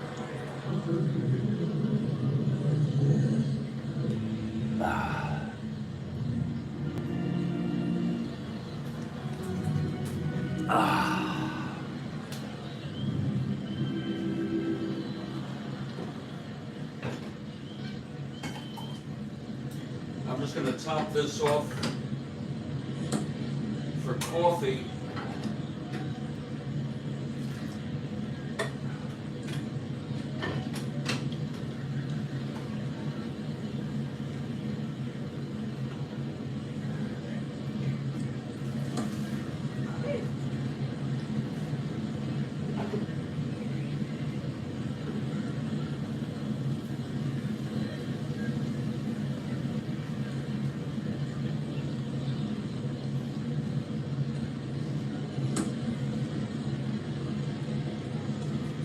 Okay, Bill Ivamy will do.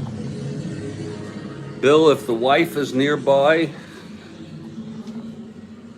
you sound like you have a terrific wife.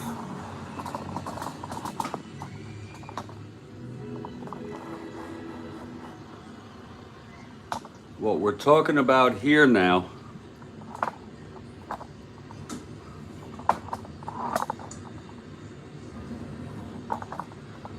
could ask the wife to be so kind.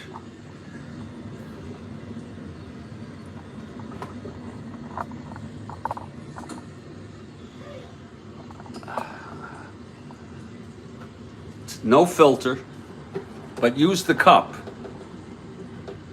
Use the cup. Keep this in here. Push this over.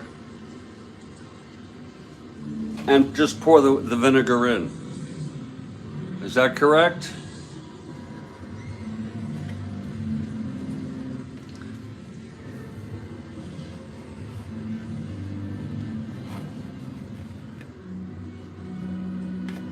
Is that correct, Bill? Kathleen? Okay. Okay, here we go. And then we'll turn it on.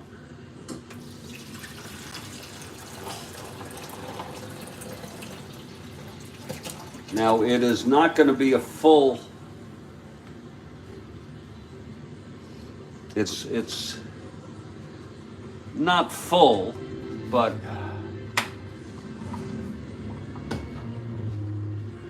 Keep this like this.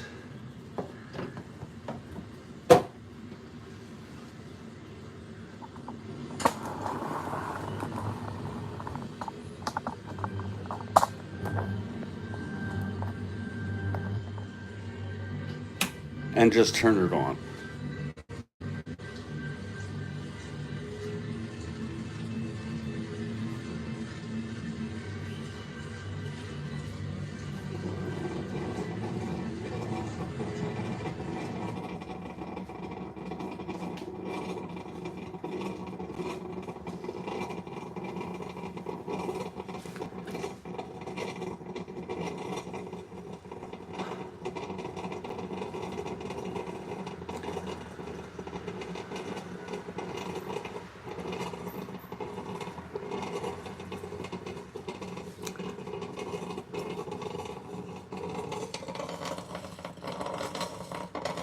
It seems to be going through a little quicker than the water did.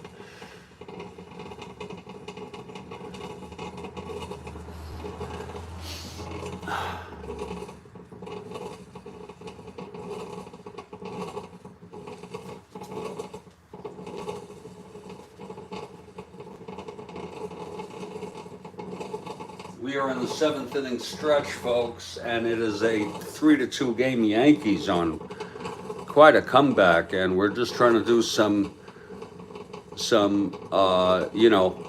maintenance, overdue maintenance on this frickin' coffee maker.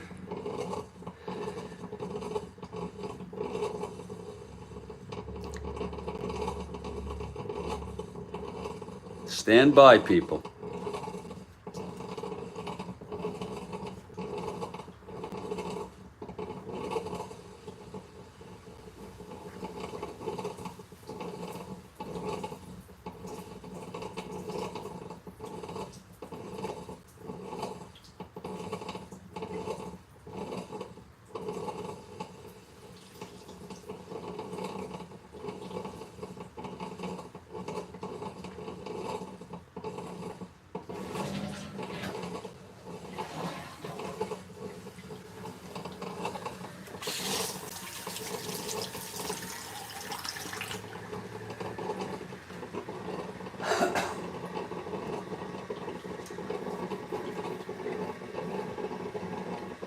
That seems to be going through a little quicker than I think the water did. I could be wrong.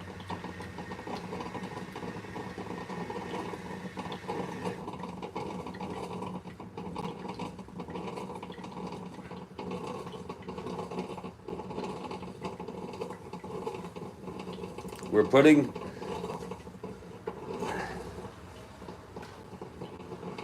white distilled vinegar with 5% acidity.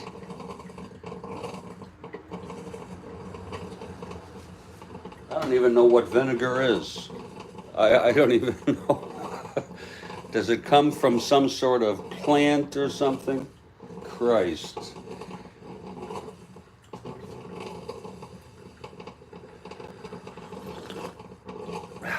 I had gotten the white vinegar because I tried the crazy method of cleaning my chillums with white vinegar and baking powder, which causes a non-dangerous chemical reaction, but it really didn't work well. So it just goes to show you it was good to have some vinegar here in Studio B.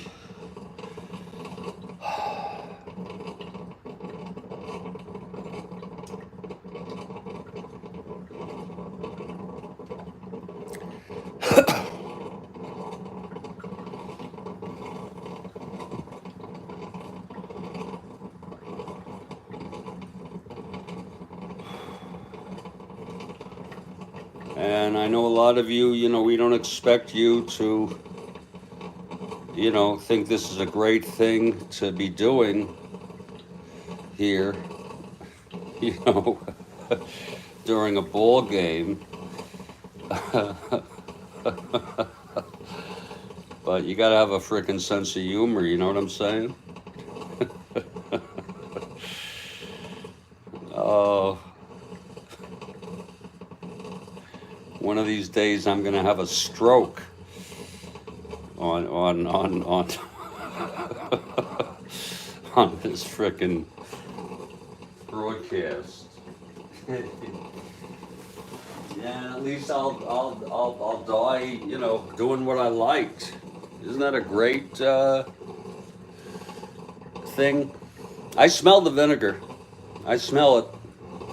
You know the expression, he died doing what he loves. Well, I got a better alternative. How about not dying when you doing what you love? I mean, I'd rather die while I'm sleeping. I do love sleeping though.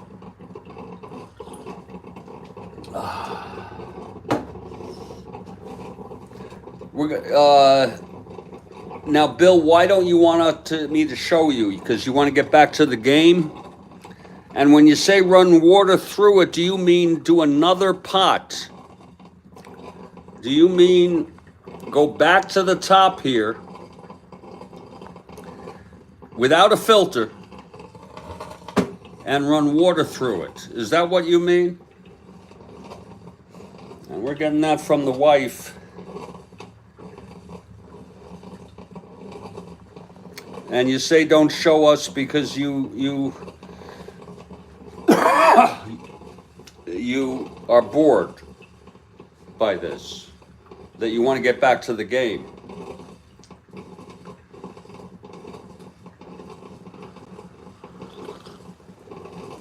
Yeah, another pot. Yeah, this will be a full pot. But you don't want to watch it.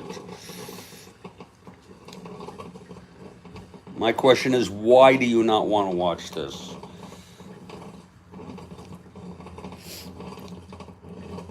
I can use a filter if I want to, but why use a filter?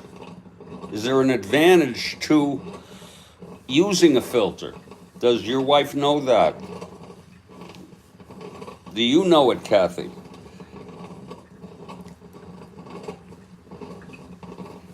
Is it just to see if it works with a filter?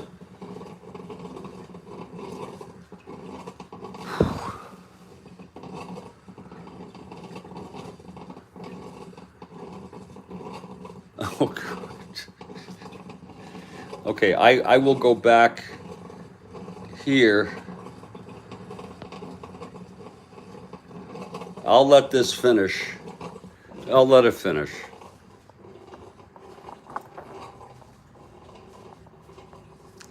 I'll let it finish.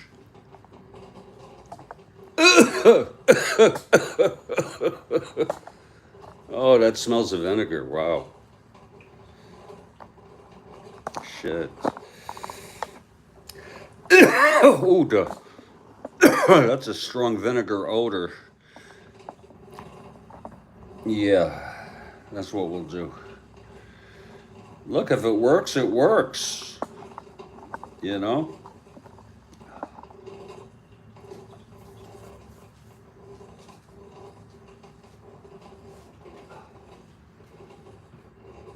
Otherwise, it's not going very fast. It's really, that shit, I am sick and tired of this shit. Really. There's still a lot of vinegar in there. Jesus. I'm getting sick and tired of this. Really.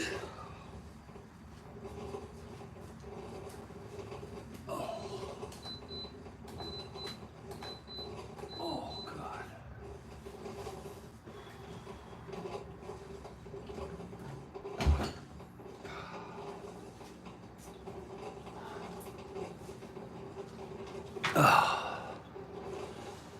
Okay, here's Downing now.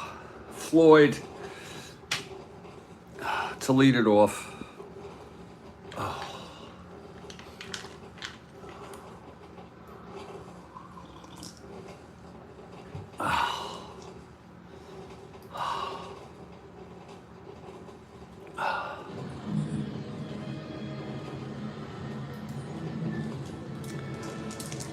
Okay, Floyd 0 for 2 reached on the error left on. Back in the second, that was the error by Michael. Whew, that vinegar. It's in the air. Oh. Here's the pitch to Floyd. That's going to be 410 right-handed. It's a slash.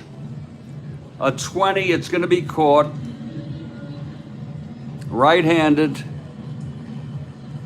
By Belanger, 1 out. And you said there will be a hitter for McNally.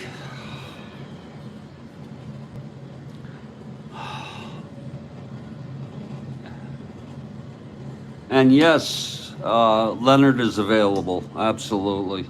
McNally, the loser of record. What a game. 1, 2, 3, 4, 5, 6 hits. He walked 3, all in the 6th. Struck out 3, allowed 3. It will be Leonard.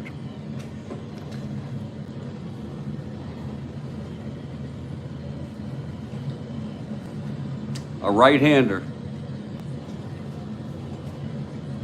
God, does that smell?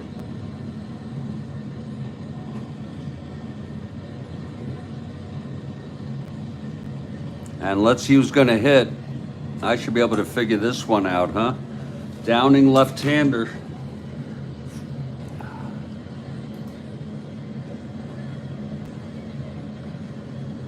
Elrod Hendricks pinch hit for Etchebarren. May pinch hit for Monton. And Rettenman pinch hit. May is a left-handed hitter. Everyone, we're going to go with Rettenman, if it's okay with you. The right-handed hitter.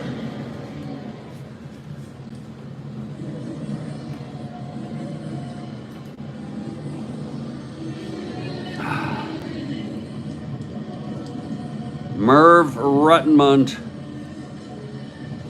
hitting for McNally with 1 out, nobody on. Here's Downing now.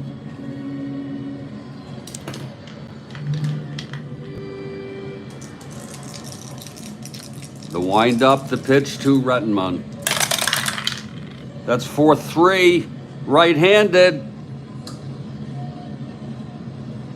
Grounder to third X, that's for Cox, 337.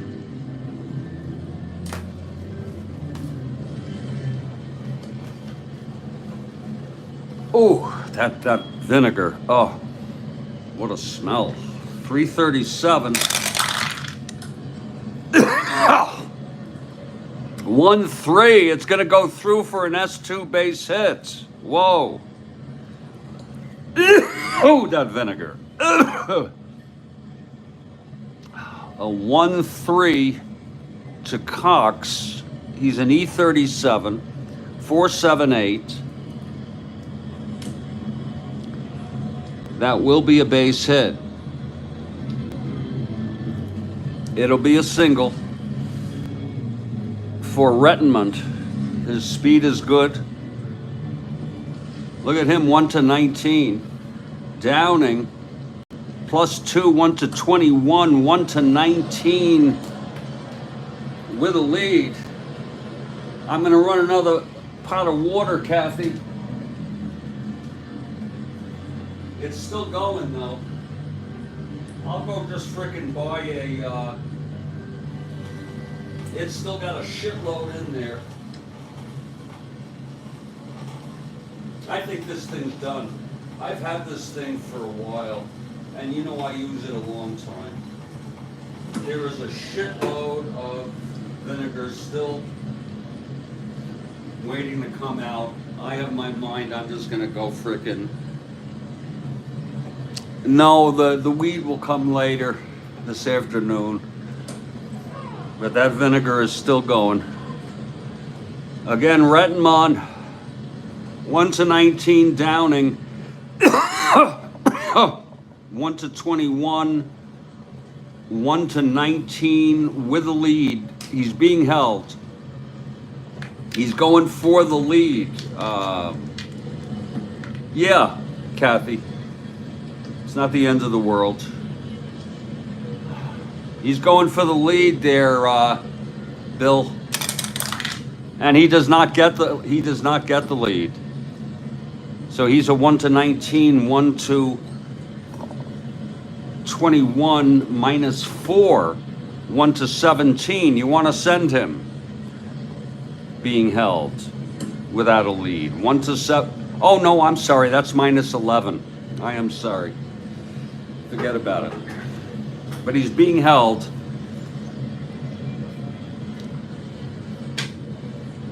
Here's Buford.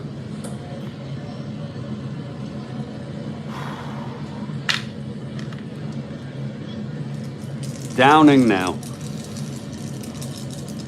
Oh. 3-3 left-handed, grounds it to first, C. That'll send Rettenmond to second. As Bomer takes it to the bag, 2 outs. This is a clutch situation for Belanger. No coffee, no Strat. No coffee, no Strat. Absolutely.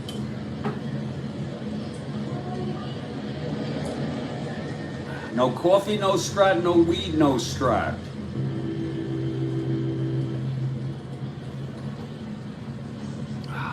Two outs, Rettenmond the tying run.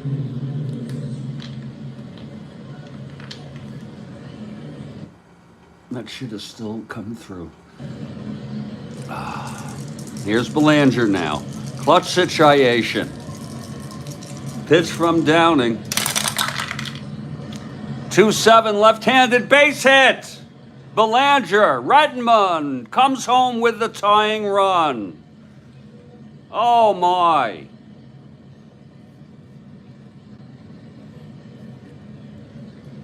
A clutch 2-out single by Belanger. He's 2 for 4 today now.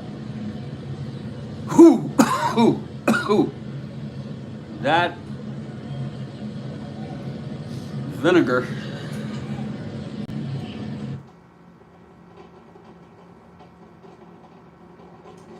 still freaking going through. We live in a throwaway society. It's been a long time. I've had this thing for over a year. And the abuse I do, I shouldn't expect these things to last over a year.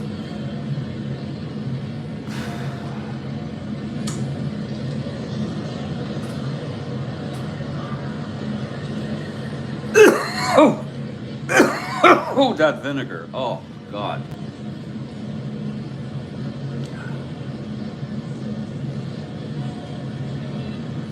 Here comes Blair now. It's a 3-3 ball game.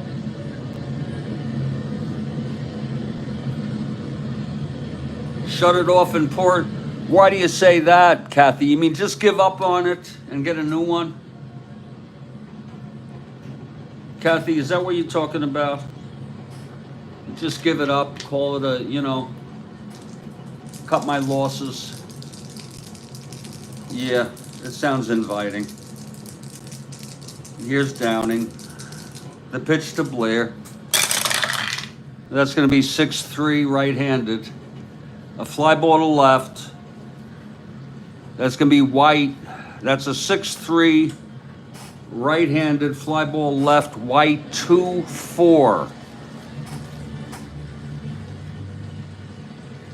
And I did not even work on deciding if Belanger should be held or not. And that's part of the game. If me as the manager, you would, yeah. 6-3.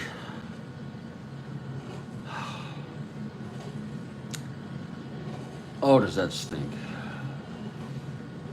It doesn't stink, it's just strong. It's frickin' 2-4. Less than 20. Wow. I don't think I'll be so lucky. That's a 4-2. F1 gets to it.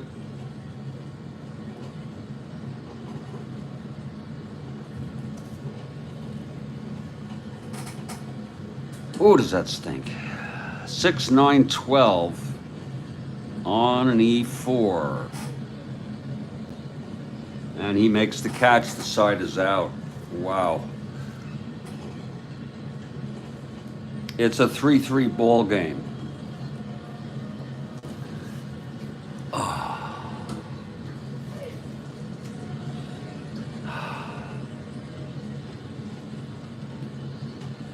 And it's going to be Dave Leonard. Now, folks, I'm so messed up in the head over this.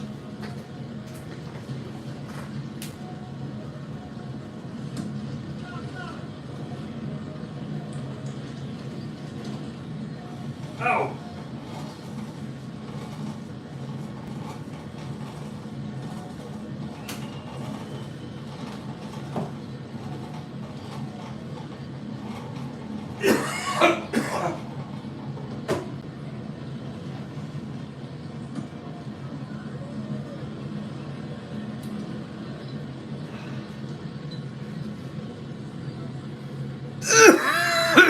Yeah, it'll disappear. Folks, I'm going to discontinue this ball game, this broadcast, and I'm going to go to the supermarket and see if I can get this thing taken care of. I hope you all understand. I'll just keep this all set like this. It's 3-3 after 7, because it's just depressing me, and I have no concentration. Yeah, I hope you all understand. And Bill, you have to go. I would have put up a picture of Don Mossy for you if that meant you would stay, but I'll catch you all later, okay?